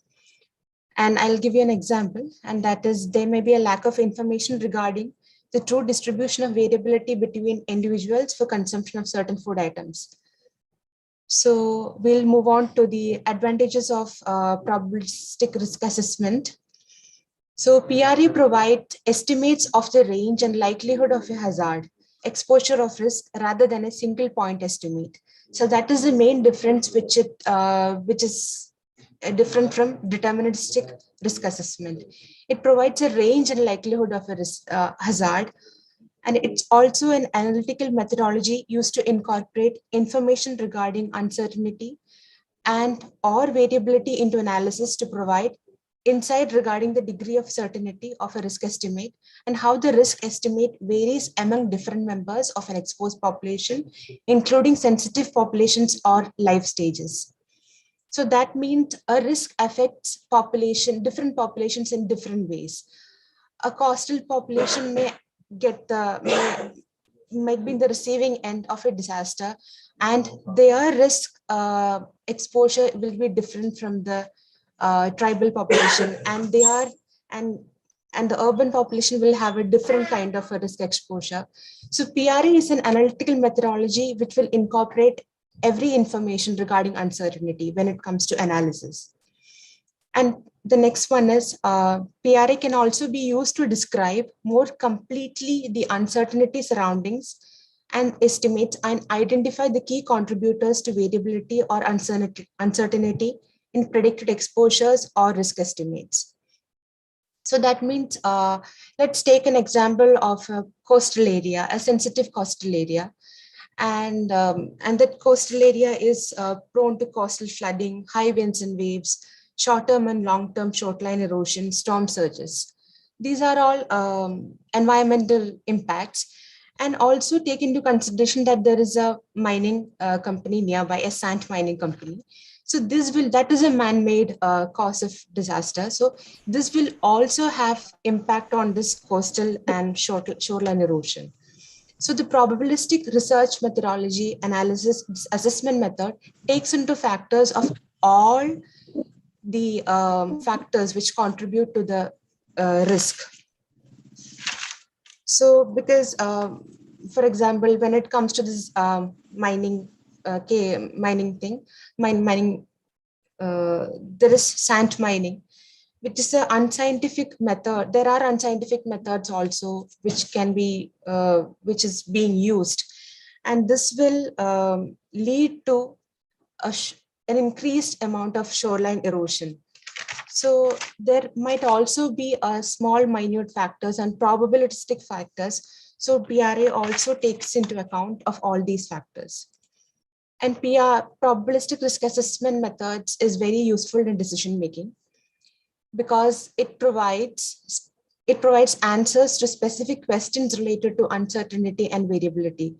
Considering the terms uncertainty and variability itself, we can understand that this is a very it is a flow variable that's very uncertain and it's variable by nature. And decision makers often want to know who is at risk and by how much, the trade-offs between alternative actions and the likely or possible consequences of decisions. Because from the policy planning and the decision making side, they want to know which population is at risk and what kind of risk, and what is the severity of the risk, and what are the alternative actions which can be taken, and what will be the trade-off, and they'll do a cost benefit analysis on which method to adopt, and they will also do an analysis of possible consequences of decisions which will be taken by them. So it is important for them to know the distribution of risk across potentially impacted populations and also the ecological systems. And the risk assessors, that the people who are assessing the risk are responsible. They are responsible for sharing information and probabilistic results so that decision makers have a clear understanding of quantitative assessments of uncertainty and variability and how this information will affect the decision. So these are the main points which when it comes to decision making. So moving on to the major steps of probabilistic risk assessment methods. The first is problem or decision criteria identification. As I said earlier, when we'll take the example of a coastal area, in one coastal section of a area, the problem might be storm surges. Another area might have shoreline erosions, and another might be having high winds and waves. So we need to identify which problem is there in each sector and how it is affecting the community. And the next step is gathering the information. The information can be gathered through qualitative and quantitative research methods. It can be in-depth personal interviews or in a qualitative way, and also in a quantitative way regarding all the taking account of all the socioeconomic variables and also technical informations, technical data regarding to the storms, high winds and waves, what are the factors which contribute to the coastal flooding, etc. So this is the second part. And the third part is interpreting the information. We need to find out what kind of analysis should we use and everything. And the next part is selecting and applying models. There are three different models which we use which are used for probabilistic risk assessment, which I'll come to later. And one is fault trees and event trees. And after applying models, and we need to quantify the variability and uncertainty. And we also need to quantify inter-individual or population uncertainty and variability in metrics relevant to decision making. So when we are analyzing the data or when we are interpreting the information or we are applying the models, it should be relevant to decision making in such a way that it should be beneficial for the community and also contributing to overall development of health of environment and ecology. So that is this fourth step. And the fifth is sensitivity analysis, that is to identify key sources of variability and uncertainty. Here in the fourth step, we have quantified variability and uncertainty, but sensitivity analysis is used to identify the key sources. What are the causes of this variability and uncertainty which caused the disaster risk?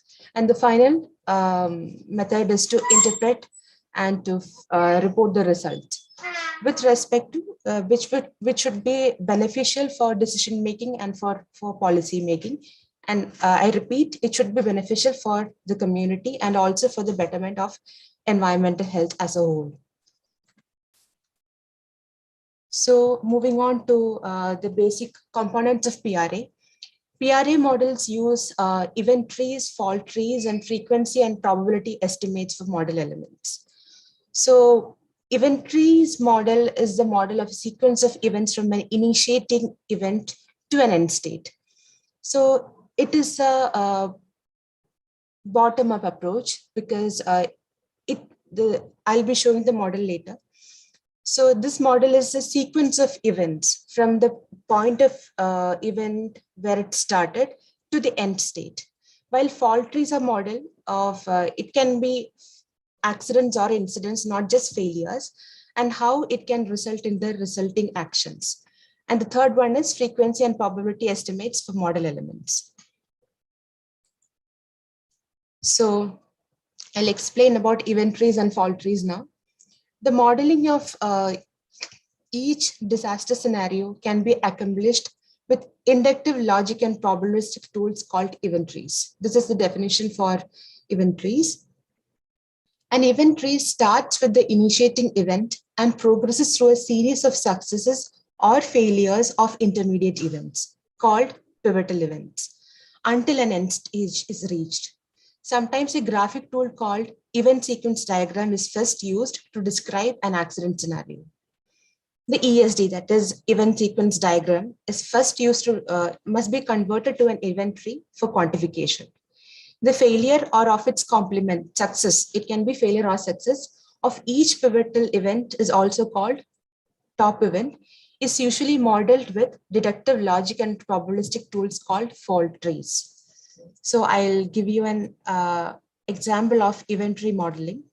So this is about, this is the incident, that is the wildfire. That is the first incident which has happened. And this is, these are the two identification and warnings, which has been shown as identified and warned. That is a positive response. That is means 1 minus PI. And the next is identification and warning system fails. That is a negative, so we'll take it as a probability. So in this, we'll move on to the fire service reaction. That is a reaction to the incident which happened here. So the fire service reacted effectively. That is 1 minus PF. PF is for fire service. And what if the fire service react effectively? That will, it will lead to, during disaster, there will be adequate water hydrant.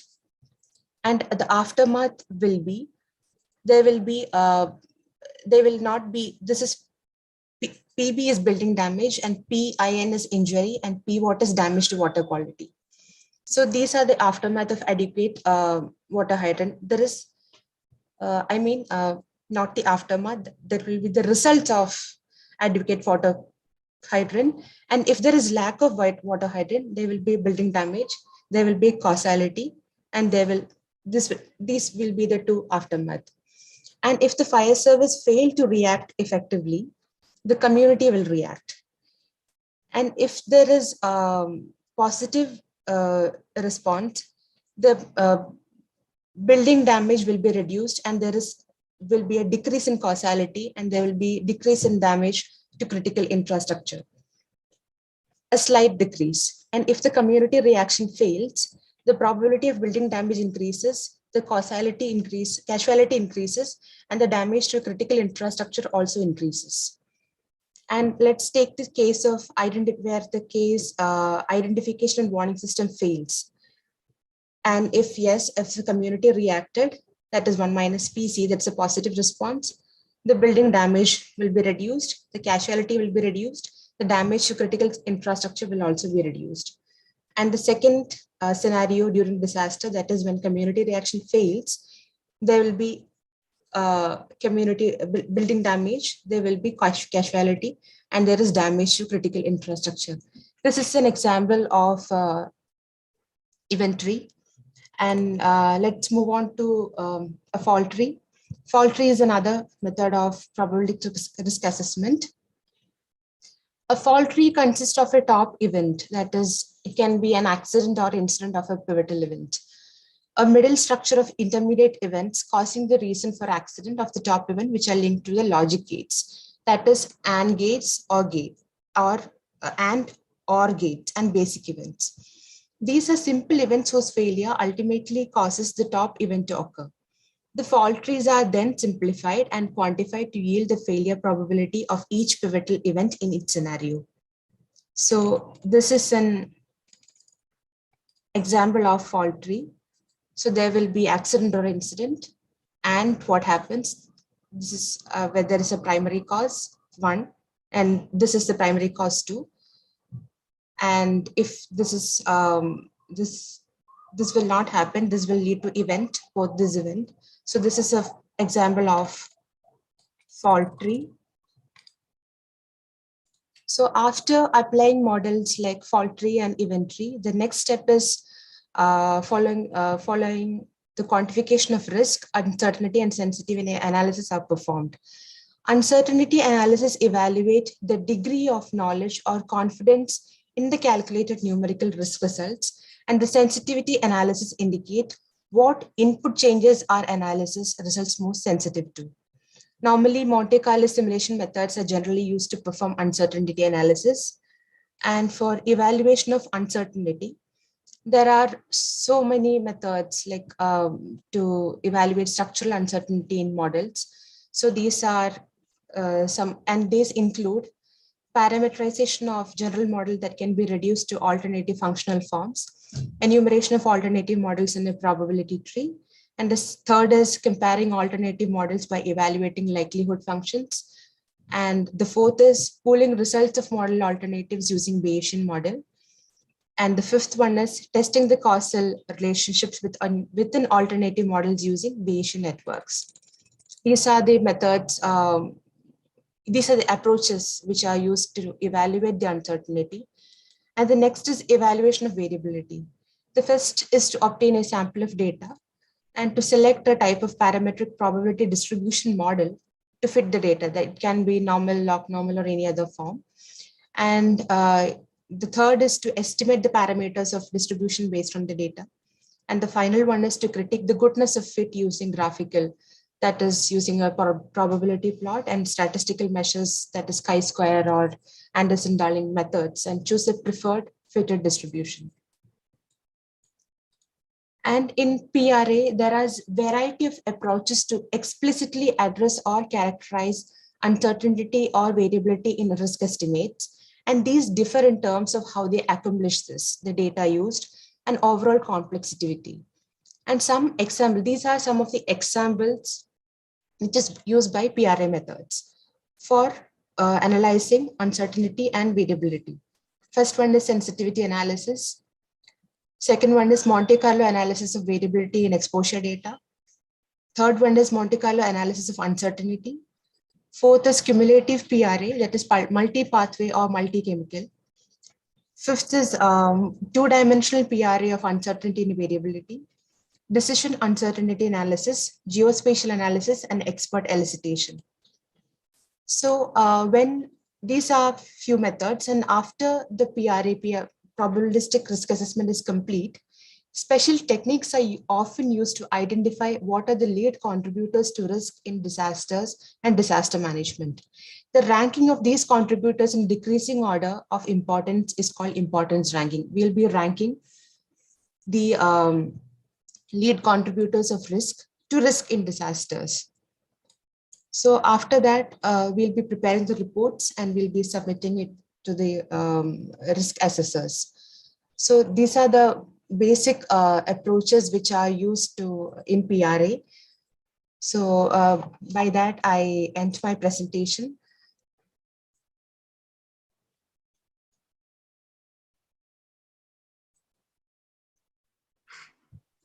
Thank I- you. Thank you, Susan. Yes, sir. So should I start like you have given the overview Yes, sir. and many of the participants must be having many questions also in their mind. As Dr. Farooq has also mentioned that in the beginning that many of the participants might not be feeling very comfortable with the technical languages which we are using, but many of them might be feeling very good also that there is a very scientific analysis of this. I would just give a broader overview in terms of what all have mentioned instead of repeating those. Risk assessment and uncertainties, these two things are the part and parcel of the human life. And this is been used by all of us without knowing even the concept of risk and the uncertainties. And people are taking decisions on a regular basis, engaging their mind in terms of decision making. Say, for example, when we start in the morning from home to office, and we start looking at the different probability in terms of, one is that we have to drive safe for knowing the capacity, so I should not meet an accident. So how to avoid, suppose there's a one probability that if you're covering a distance of 30 kilometers on the road, driving yourself, that it always having these uncertainties, and that is in terms of the risk of getting affected as a kind of an accident. So, and then you start taking decisions that you have to drive carefully, you have to put the horn, you have to give the indicators. All these are kind of a thing that in anticipation of that the risk which we visualize at the time of starting, that it might get affected, and then so that we are taking for following actions to reduce the risk, which you are quantifying as a vulnerability minus P, as a capacity. And probabilistic and deterministic is again, which we do that what happened in the past when we do the deterministic model. And we say that why deterministic is gradually it is on decline for the use for making decision making, especially in the disaster management. So when we say these kind of a thing that that people are into use, and then we see that earlier people were very fatalistic while making decision. They were saying as comes to the natural disaster or natural activities or hazards, like say floods, say cyclones, say earthquake. If you go to any individual, they said this is the act of God. The moment you say this is the act of God, meaning thereby this act of God has been considered as a kind of a model which we are agreeing with, that it is not to, we do not have the capacity to comprehend that those kind of possible losses. And even if we comprehend, then probably we do not have the capacity to reduce on the capacity which you are saying, that vulnerability minus capacity. So these were the kind of a dilemma which we were into, and now gradually when the cognitive and the science evolved in the last 500 years, we can say that origin of science started in the 500 years ago. Then we start looking at different kind of a perspective, like in drought-prone area of Rajasthan, when we were making a field visit, and the farmer, I used to ask that, how do you take your financial decisions? And financial decision means that this year you are going to buy agricultural inputs or not. And the farmer used to say the 2-3 things which they consider as an indicator, as you can call it as a risk matrix, or you can call as a kind of a decision-making parameters. So what they used to say, sir, 3 things. One is that we would like to look at the birds itself there is a typical bird which hatching, and if it into certain direction, if it sits, then it will rain, and then we will go for that. If not, then there is a scarcity of rain. So that was the one indicator based on the traditional practices. The second is they wanted to understand the cloud, local cloud conditions. The local cloud condition, if that becomes red and gradually it's coming up in the form, and then they say that if it is coming on raining is Friday, then it will continue for 4 days. That kind of a mechanism they used to have, and they used to even when I'm saying even they are taking decisions at the local level today. The third thing that they used to look at, that the scientific information which was given to the community, and those scientific communication which used to come from the Indian Meteorological Department, they go for the modeling, and then they provide that this much of rain would be there. So these three. But interestingly, they were deciding that we should buy or invest in agriculture inputs, and so that they can put that. Otherwise, if don't rain, then the risk is huge. They have made an investment in terms of buying agricultural inputs, and there is no rain, so that and they've taken the credit decision. They have taken that they didn't have money with themselves, so they went to the market, and markets they borrowed money and then decided. So this is when we talk about this, how people uses various applications of risk management. This is one way. The second way, then I will come to the deterministic also. The second wave of that which we are doing, then when we were making a village level plan, it was called as a kind of a village development plan for risk management, and it was largely as a community-based disaster management. And we were working in 100 villages of Rajasthan. So the typical concept which emerged there, when we were using as a scientist and as a kind of a economist or the risk assessor and the risk calculator, or we were looking into that, and we are finding very difficult community to absorb our formulas, our integration, our calculation, our cumulative impact, and so on and so forth. So then, as you very rightly said in the beginning itself, that risk assessment could be done quantitative and also to qualitative. In quantitative, which we grading, we do the grading, whether the color coding you gave or you give the grading. So there we applied participatory risk assessment. As one Susan said, that PRA is a probabilistic risk assessment. And then P we redefined, and we said that why not we use as a participatory in terms of that probabilistic. So that community will understand, and let's, instead of quantifying, let's go as a kind of a quantitative, this qualitative approach. So then we introduced that participatory risk analysis model, largely drawn from the Robert Chambers, this participatory method. But we applied as a kind of our own methods in terms of developing those risks. We do the seasonal calendars with the tree analysis and with the problems, that trying to understand the villagers' mind and how they do. And they were having totally on the deterministic model in terms of that scenario based, and also they were taking the data of the past. So we used the agriculture irrigation department data of the rainfall and also the water flow in the water bodies and the IMD's data. And then we tried to look at what was the biggest scenario, possible scenario in the past. So then biggest scenario, say we can say that 87 drought was the biggest scenario. So 87 drought, and it continued for 4 years. So what was the impact? And then we tried to quantify, started quantifying in those manners. But the villagers were again aversion to those kind of quantifications. So they wanted to identify, give those. But if you go to the policy maker, then and we say that this area is like the first vulnerability atlas of India came in 1997, developed by the Building Material and Technology Promotion Council.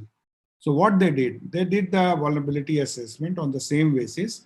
They went on the deterministic model, and then the color coding was given in the vulnerability atlas. If you can look at that, and was that There is no quantified. So we say that is a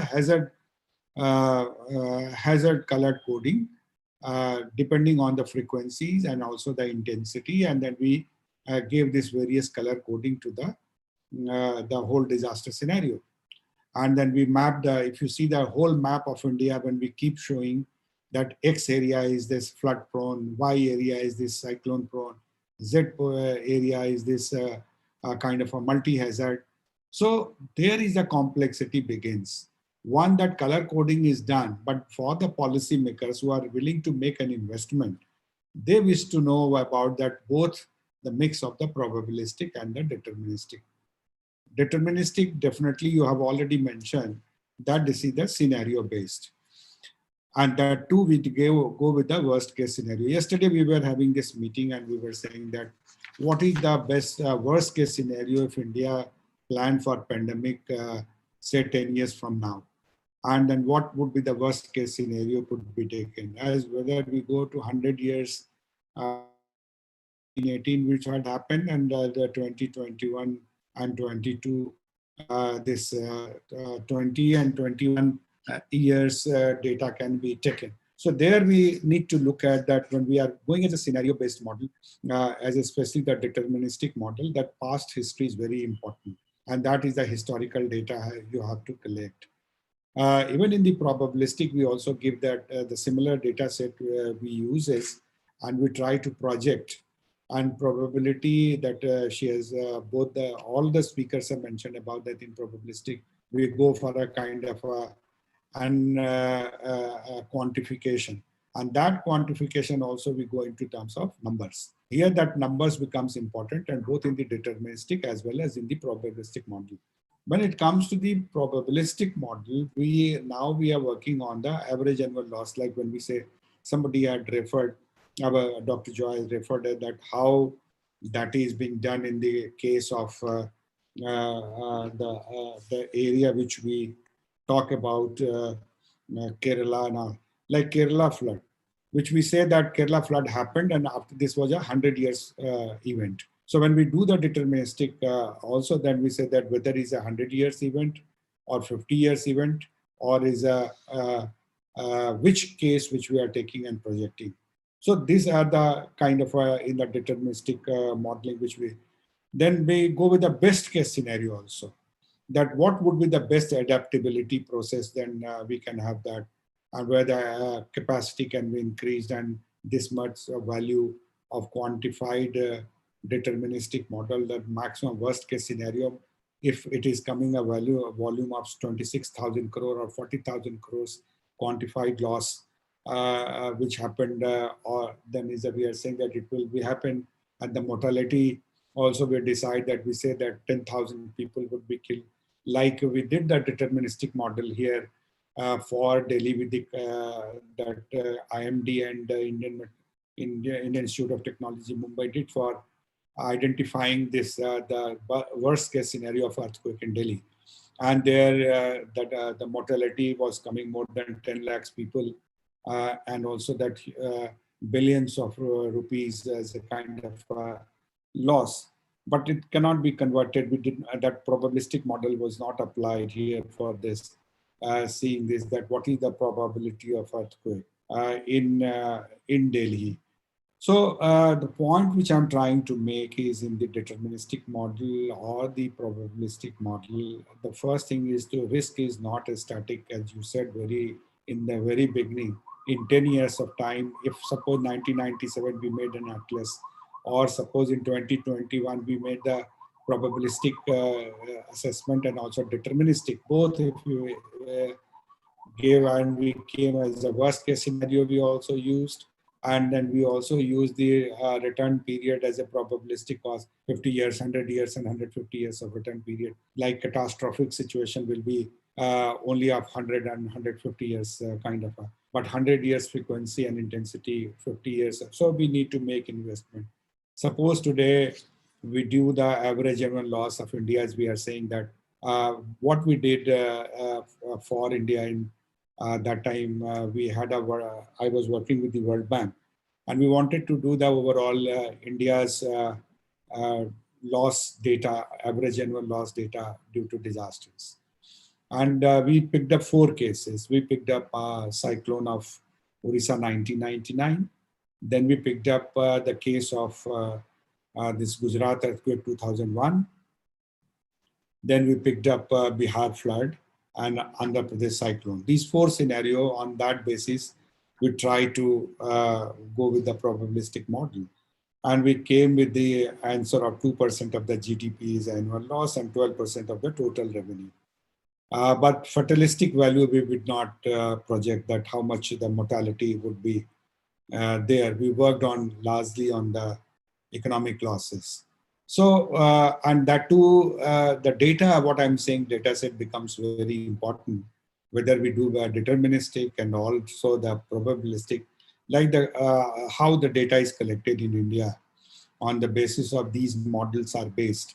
Like if you say that any disaster which is happened in the country, and they are calculating only direct loss basis data, replacement cost value at the current price. Suppose you get the 200 buildings collapsed, 4 lakhs of houses collapsed. Like we were doing this kind of assessment in Gujarat, and also recently we did for Kerala.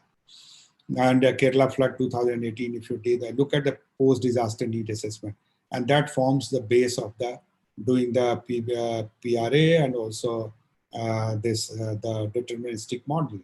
As a worst case scenario, we say that 100 years ago it happened and now it is happening 100 years now. And in these 100 years, a lot of investment have gone in the, had it been like we would have applied those in 1900 and 1800 years data and scenario, and if we would have built that probabilistic model. If you see this, and in like if you are doing in say 2017, and last 70, 80 years, we have not seen any big disasters has happened. And if you pick up any loss data of the state government, small floods have happened. And those small floods have been based on the direct loss assessment, and they're making it to the as a damage assessment for seeking funds. So at times it is inflated also, it is not to be relied also scientifically. So it also becomes important at how data was collected, who collected. As Madam was telling that in the case of agriculture, the data is that standing crop is the criteria. But in the case of species and other things, the mortality may vary even today and tomorrow and day after. So how that can be calculated as a loss. So what I'm saying is that probabilistic has its own, and I will give you one scenario again that, so that where we can see that how probabilistic and deterministic can be used and where we have to make modifications. As students and those who are attending, participants and delegates must have been a fairly good idea about the probabilistic model of risk and also the deterministic model of the risk, which we say the holistic also, but we say that this is a loss assessment scenario.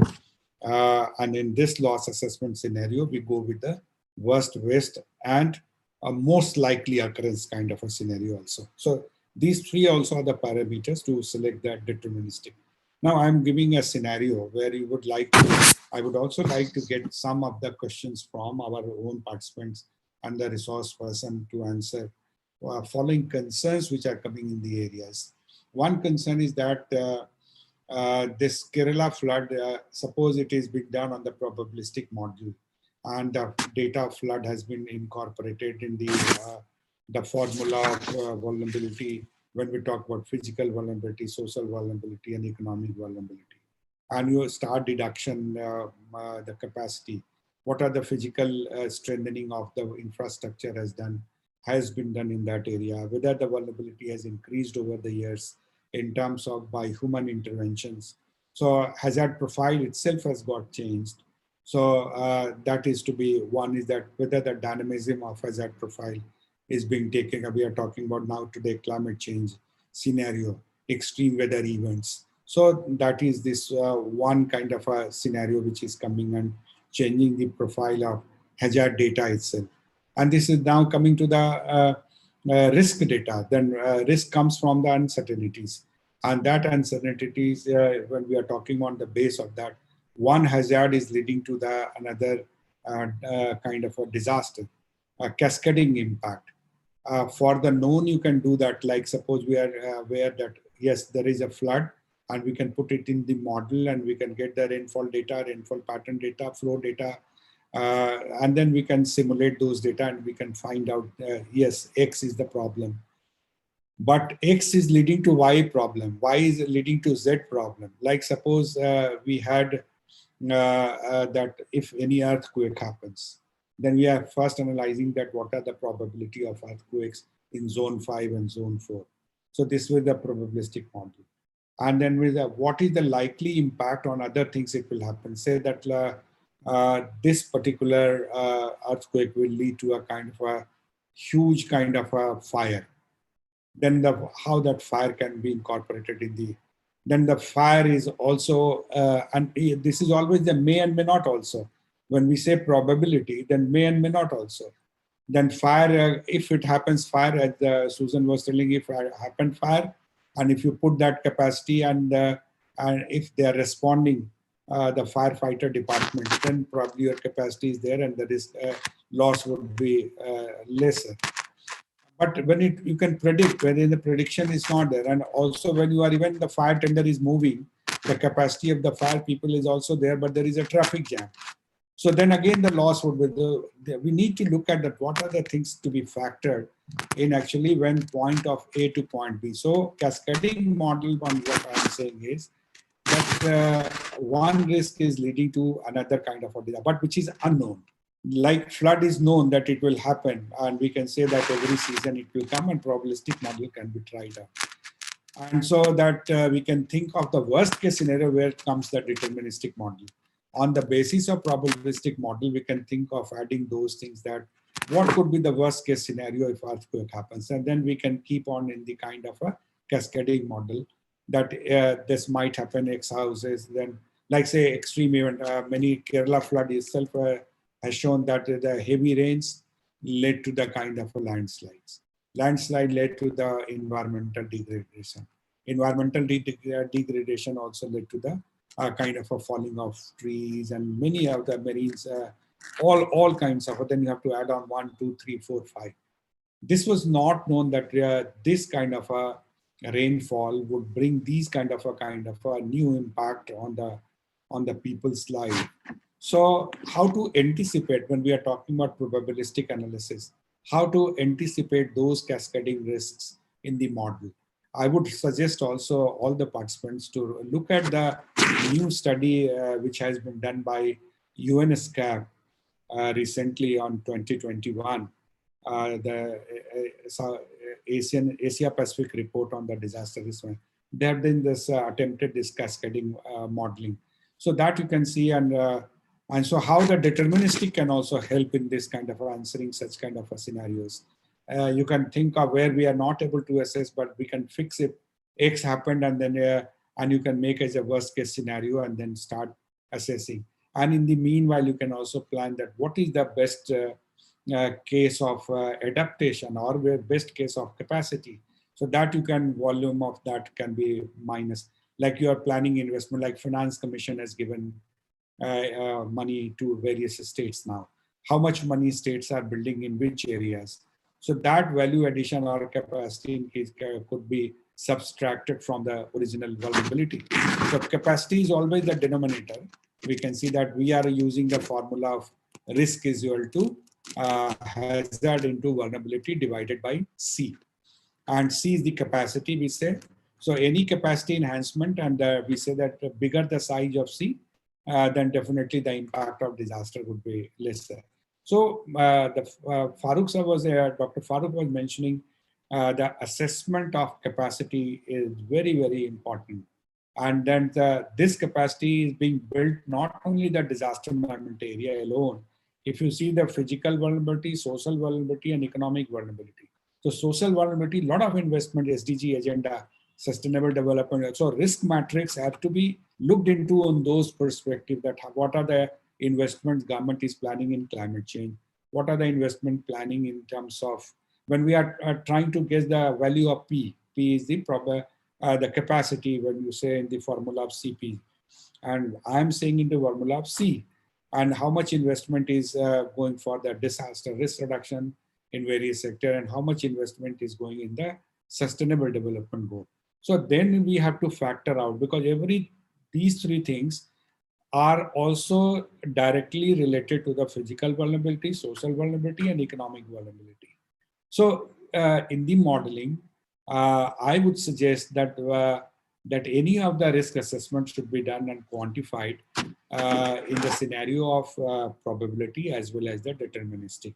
The task would be higher and expensive also, but it is also important that because policymakers would like to know about this, what is the quantified loss total, and then and the quantified loss, then we give it the average annual loss, which we are also using in the insurance company. And insurance company make a premium value fixed accordingly. So average annual loss, if they know their own risk, but the worst case scenario, if you do by probabilistic study, they probably will not be known. So the deterministic study model can give you kind of because many a times it is the nature is and human behavior interactions is making our life even much more complex and difficult for doing this mathematical modeling. We were analyzing this data of third wave, or what I was saying, that many of the third wave, first wave, second wave, third wave in the pandemic, you must have seen that various modeling have been done. And those modelings you have to see on the various data, and the worst case scenario is not available here. So now today when we start analyzing the worst case scenario deterministic model, then we have to take the second wave only. The first wave scenario was entirely different when we didn't have much of the capacity, but now today. And if you take the 1918, when the first pandemic came, from them it's a huge change in the whole of the scenario and environment. So what I'm saying, try to say as a pragmatic solution, if any state government or any department or any sector, or they're looking for some kind of a quantified loss assessment, both have the significance in the probabilistic and deterministics. So the deterministic modeling have to be done on those kind. We need to be very particular about the scenario which we are building, and from where we are drawing the kind of a logic of that scenario, worst case scenario. Like suppose I'll give you one scenario. When this Nepal earthquake happened, and if you do the timeline study, Nepal earthquake happened, is a big earthquake happened. But the landslide, because that time rain happened after this monsoon. And then monsoon happened and several landslides took place, but the analysis were done during that period. So within 1 month, there was no rain, so nothing could be done. So that assessment was done, and this was the loss was projected. But after that, several landslides, and the next year, it multiplied manifold because of the loosened lands and all that earthquake happened a year ago. So how long the timeline which we are giving for either doing as a kind of a probabilistic or the deterministic? What I'm saying is that event happened 1 year ago, that impact is happening after 1 year or 2 years of time. So now we also look at the risk uncertainties theory, that whether it provides those kind of answer or we have to bring those kind of solutions also. A couple of models which we have to bring, and several kind of formulas we have to bring, and so exposure analysis we have to do then alone will not do, but it's because hazard exposure is changing. Tomorrow, say today, we do not know the worst case scenario of gas leakages. And if any gas leakage, Bhopal gas tragedy is the biggest in India. And the second is like, I'll give you one more example. What happened in Japan earthquake in 2013. First happened a big earthquake beneath the sea. This was one scenario, the trigger. This got converted into a kind of a bigger tsunami. Tsunami inundated the whole of the city, flooding. Flooding led to the kind of what happened, it went to the nuclear power plant, which was responsible for providing electricity, power to the whole of the country. Japan is almost 97% based on the nuclear power. So that got totally closed for 7 days. and came as and the gas leak, the nuclear emergency. So now when we are making a kind of assessment, this is the scenario in 13 days, and then you have to quantify the losses. So this is a kind of a one scenario which nobody knew that worst case scenario also this will happen. Nobody even imagined that 8.2 Richter scale of earthquake might also occur. If India we plan, and can we take a kind of a for probabilistic assessment that 8.2 as a kind of a, because it has been quantified by seismologists that 7.6, 8.6 as a bigger, and it happened to 1,000 years ago. But can this 1,000 years ago event can be brought in? So that also to be seen, like Latour has never mapped in the any kind of a disaster scenario. In the even the Madhya Pradesh never attempted like a kind of a this kind of a earthquake, but it happens. So what I'm saying is that information about the hazard, understanding about the hazard by various, and then we need to look at the exposure scenario. So, and then vulnerability and the loss. So these three things which you need to look at. So understanding uncertainties itself is a challenge. And in bringing that as a whether probabilistic will do the and deterministic, we always said that it is not static, now it is dynamic. So in the context of dynamism, how the qualitative and quantitative assessment we do, can this be supplemented also with the quantitative, and can also be supplemented with the qualitative. So that kind of a scenario we can give to the policymakers, so that decisions are taken on the basis of that. If we are planning a township, whether I should go for the township here or not. So what is the probabilistic assessment for as an exposure of risk of that township? Whether by the worst case scenario analysis or we go by the probabilistic model. So I would stop here. Thank you very much, Susan. I've crossed the time already. I hope some coherence required, but this was the concerns which I was raising, that which model could be used. Thank you. Thank you, sir. Thank you, sir. Thank you, sir. Thank you very much. The presentation was very informative. Actually, it's quietly pointed out the importance of quantification of risk, whether it is probabilistic or deterministic approach. It is quite necessary to have proper data and suitable approaches to solve the issue. With regard to this disaster and disaster management, I feel that there are two aspects of a disaster: micro level and macro level. At micro level, each and every individual is facing the issues related with a disaster or a risk related with the disaster. And at macro level, the policy makers as well as the government will have to act accordingly with the to solve the issues related with this disaster and proper management of disaster. Collecting information and assessment of these kinds of risk and risk related issues, proper assessment and quantification is quite important. Individualistic as well as socialistic approaches to the management of risk is quite necessary in this regard. My humble doubt is that how far a country like India with heterogeneity can accommodate these kinds of issues as we compare the issues of the world, issues of that happening in other nations, and how far it is possible for a country like India to accommodate, to solve the issues of disaster management, and what are the way ahead in case of a state like Kerala. That is, if it is possible to solve or answer this question.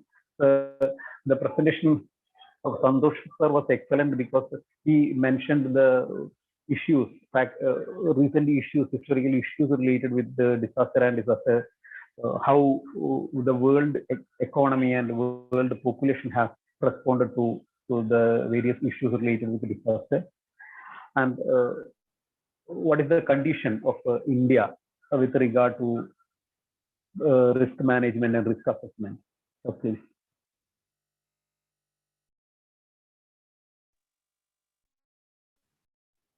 Can you, the last point, can you repeat that? With regard to India, how far India is able to cope up with these issues and disaster management? What is the way ahead? Because India is a heterogeneous country with different levels of natural resources and different levels of development, and how far it is possible to frame a common policy to India towards risk assessment and risk management. Yeah, if you see, India is very now proactive, especially in the recent past. You see that many disasters affected India. And the volume, the holistic study of India has not been done as a kind of a, that how much average annual loss which India is facing. That the old study which I referred, that was the study of the World Bank where I was associated, which says that 2% of the GDP and 12% of the revenue. The first is the foremost thing which Indian system and the Honorable Prime Minister 10-point agenda is the first point talk about the understanding risk and risk management, and it should be taken to all the development sector. So now, even if the Sendai framework, the global agenda is also talking about the understanding risk. So what we draw from this, the understanding risk is itself is a big issue in the country. So many states are going individually rather than total macro data. But as the atlas which I was referring, that atlas as you are referring, which got revised in 2001, which was made in 2007, sorry, it got revised. But still, it is not on the quantified losses. It is into a very, very kind of a qualitative one. And that is based on the housing data alone, that the housing pattern and all that is talking about the vulnerability. They draw because the larger damage is happening to the housing sector. So this is the first thing is to be done, that how India can quantify the total loss. Say, Honorable Prime Minister, with this, the packages, say US given the $3 trillion of packages for the recovery. So can this be an indicator of the possible losses which has happened? Because loss assessment has to be done and brought to the floor, that what is the direct loss that has happened? There is no direct loss, then indirect loss is happening. What is the operational cost which has increased? So first and foremost thing is the risk assessment to be done. Many states, I said that Uttarakhand, Orissa, Bihar, Kerala, Tamil Nadu. So all these states are now, Gujarat, are going for a risk assessment. And the unfortunate part which is happening is that those risk assessment and the quantified losses which have been done so far, they have not been actually utilized for the investment decisions. So that is to be done, and that individual decision, if we are making a kind of a household loss, we say that as a criteria for making a qualitative assessment, then we can think of that how people, individuals, as you said, that risk, everybody is facing risk. If I'm putting a house in X area or Y area, whether I have information with the municipal corporate, if I'm in the urban area, and I'm planning to buy a land, and if you wish to know about the information, that whether it's a low-lying area, what is the flooding profile of that area, and then I should make an investment as an individual investment, as that whether I can make a decision of I should buy here or not. So, or if it is earthquake, if individual is informed that this area, and if it is displayed in the public domain, that if I have to buy, I'll just click and then risk atlas of the country, and then I'll go up to X area, Y area, and Z areas, and I can make an investment in that area. Say we say that in the hill area, we say that all 8 states are vulnerable to zone 5. Now, what challenges I see, that I can say that as a risk mitigation measures, that any investors, they have the investment. Like if I'm planning a $5 billion investment in setting up an industry in that area, and if I do not have this information about the earthquake and all, and I'm setting up by thinking that I will be, even if this 6-point Richter scale earthquake will do something, 7, and whether I should create an infrastructure resilient to 7 Richter scale or 8 Richter scale.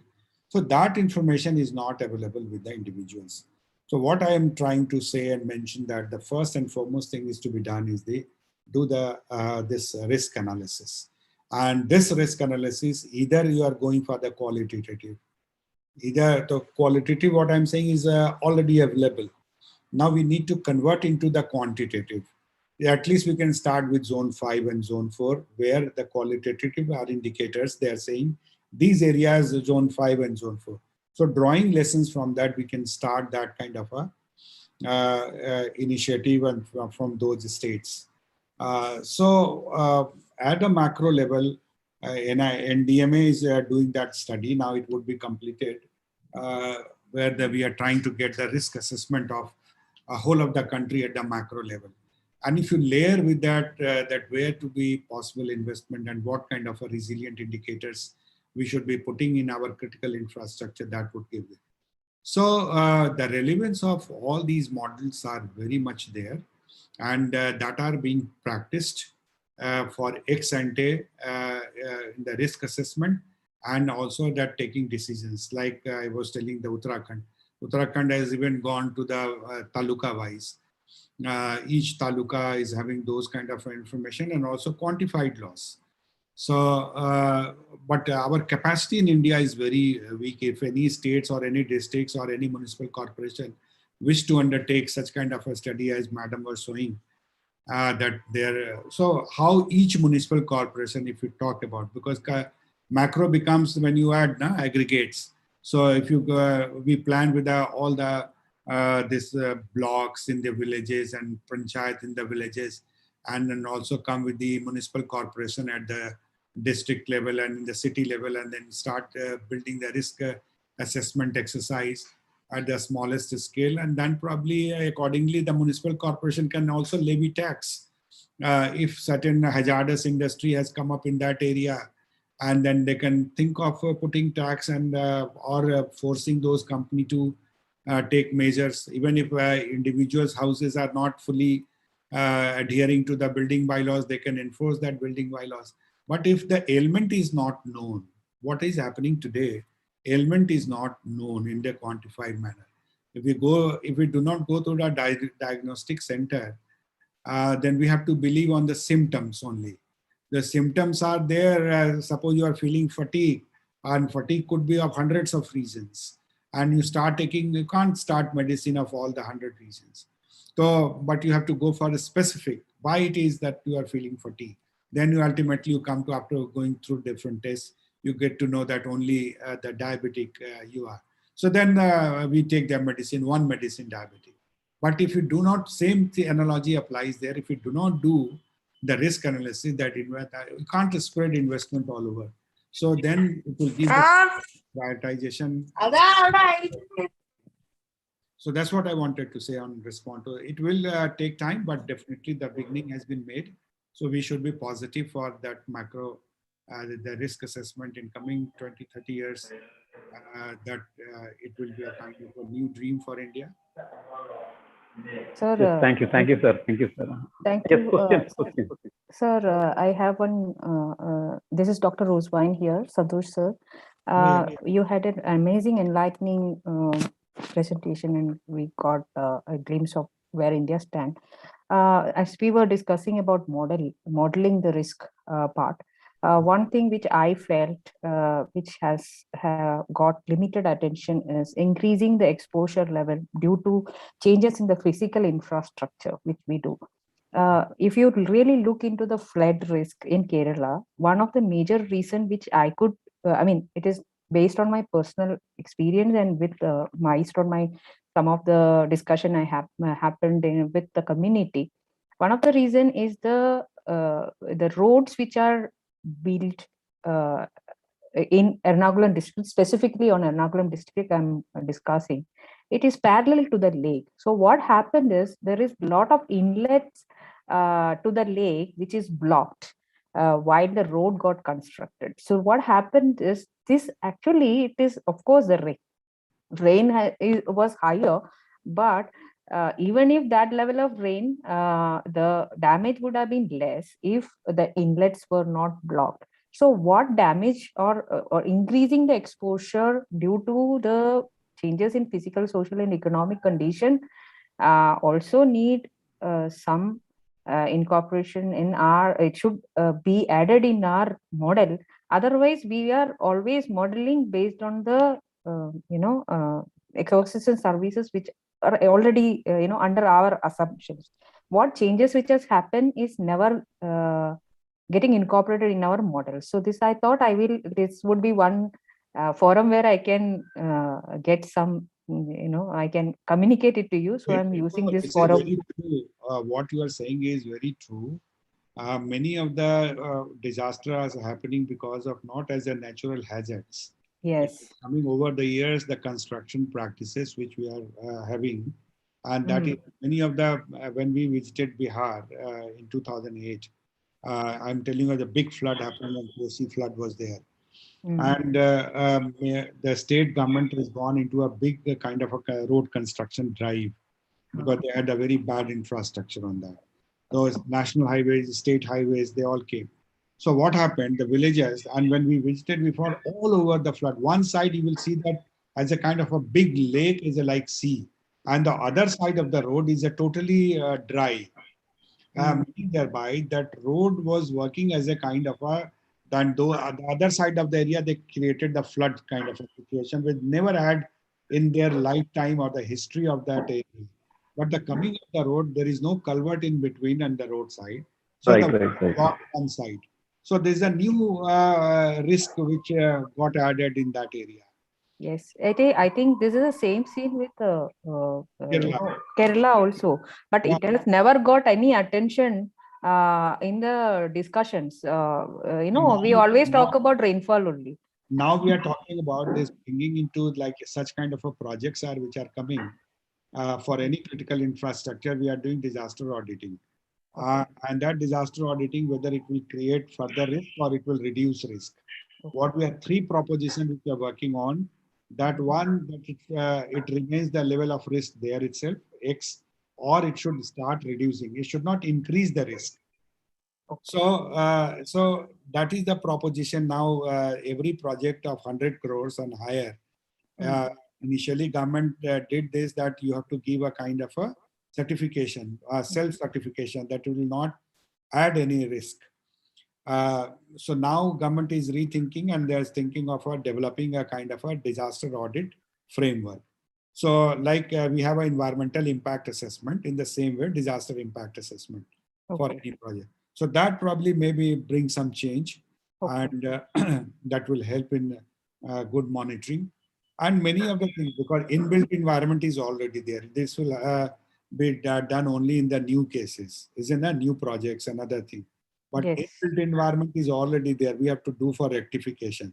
And that rectification, whether you go for retrofitting or other things, possibility. And I'm told in Kerala, many people, those who were created, they got, I had a discussion with large number of property dealers there in Kerala. And they were saying that in the low-lying area, initially it was very high price that time they sold the land. And now the property price has also come down. Yes, it is true, because you can see the number of houses which are publicized for sale in Ernakulam is drastically going high now, because even with a small, even if the rainfall is going above average, it is going to flood. It is because of these issues which are coming up. And also there is a lot of land encroachment into the lake, because I had been working on this area from 2004 onwards. We can see a lot of land encroachment to the lake bed being reduced drastically. All these issues, especially, so in totality, what I could say that the changes in the physical infrastructure, which is human made, not nature based, is increasing the exposure, and that actually should be part of our disaster assessment. I thought I am very happy to hear that there is a disaster audit happening. That is good. However, for when we look into risk assessment and managing it, this part also should be incorporated so that we can at I least think say it's more. a good point, like in the factoring when we are doing risk assessment, Hmm. whether we do probabilistic or scenario based or deterministic, this indicator of the current infrastructure status in terms of I'm not saying their exposure, this could be taken as whether it is a hazard or not. Oh, Then yes. isn't Yes. it? Yes, So, yes, sir. It so can be, bifurcated as different level of hazards, and then see if we can have to evaluate the exposure. classify that the bridges, and you Yes, can get the roads, yes, then housing, and then other services, kind of a school. yes, And, yes. So hospital. that is getting incorporated would make our assessment much more richer, is my feeling. Oh, that's what I'm saying, that now the economics department, you are indulge in the research. Why not we also collaborate and develop certain tools? If things some more also universities or institutions could be engaged, and we can come up with a framework, and also as a kind of when we are making a risk assessment, these to be brought in that, and good paper can also be brought in that. So with the joint effort of NIDM and your department. Definitely, sir. I look forward for same. Sure. I will be in touch with you. Thank Sure. you. Any questions from the part of participants, students? Kindly unmute your mic and raise your question. Yes, sir. Hello. Sir, Yes. am I audible? Yeah, please go Yes, ahead. yes. Oh, yes, audible.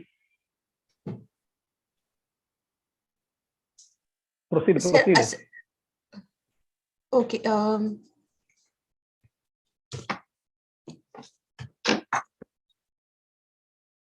So there is someone. Can you?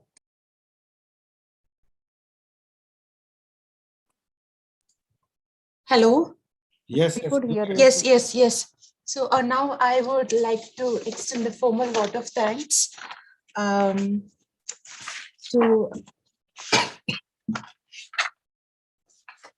the training program on the topic quantifying disaster risk and reduction with special reference to Sendai framework and 10 p.m. agenda on behalf of NIDM. I'd like to take this opportunity to place and record a hearty thanks to the patron of this webinar, Major General Manoj Kumar Bindal sir, Executive Director NIDM, for his support and guidance for the program. I wish to thank Dr. K.M. Nasir, Principal, Farooq College, for his support for the program. I would also like to thank the convener of this program, Professor Santosh Kumar sir, Head GIDRR NIDM, for continuous motivation and support for this program.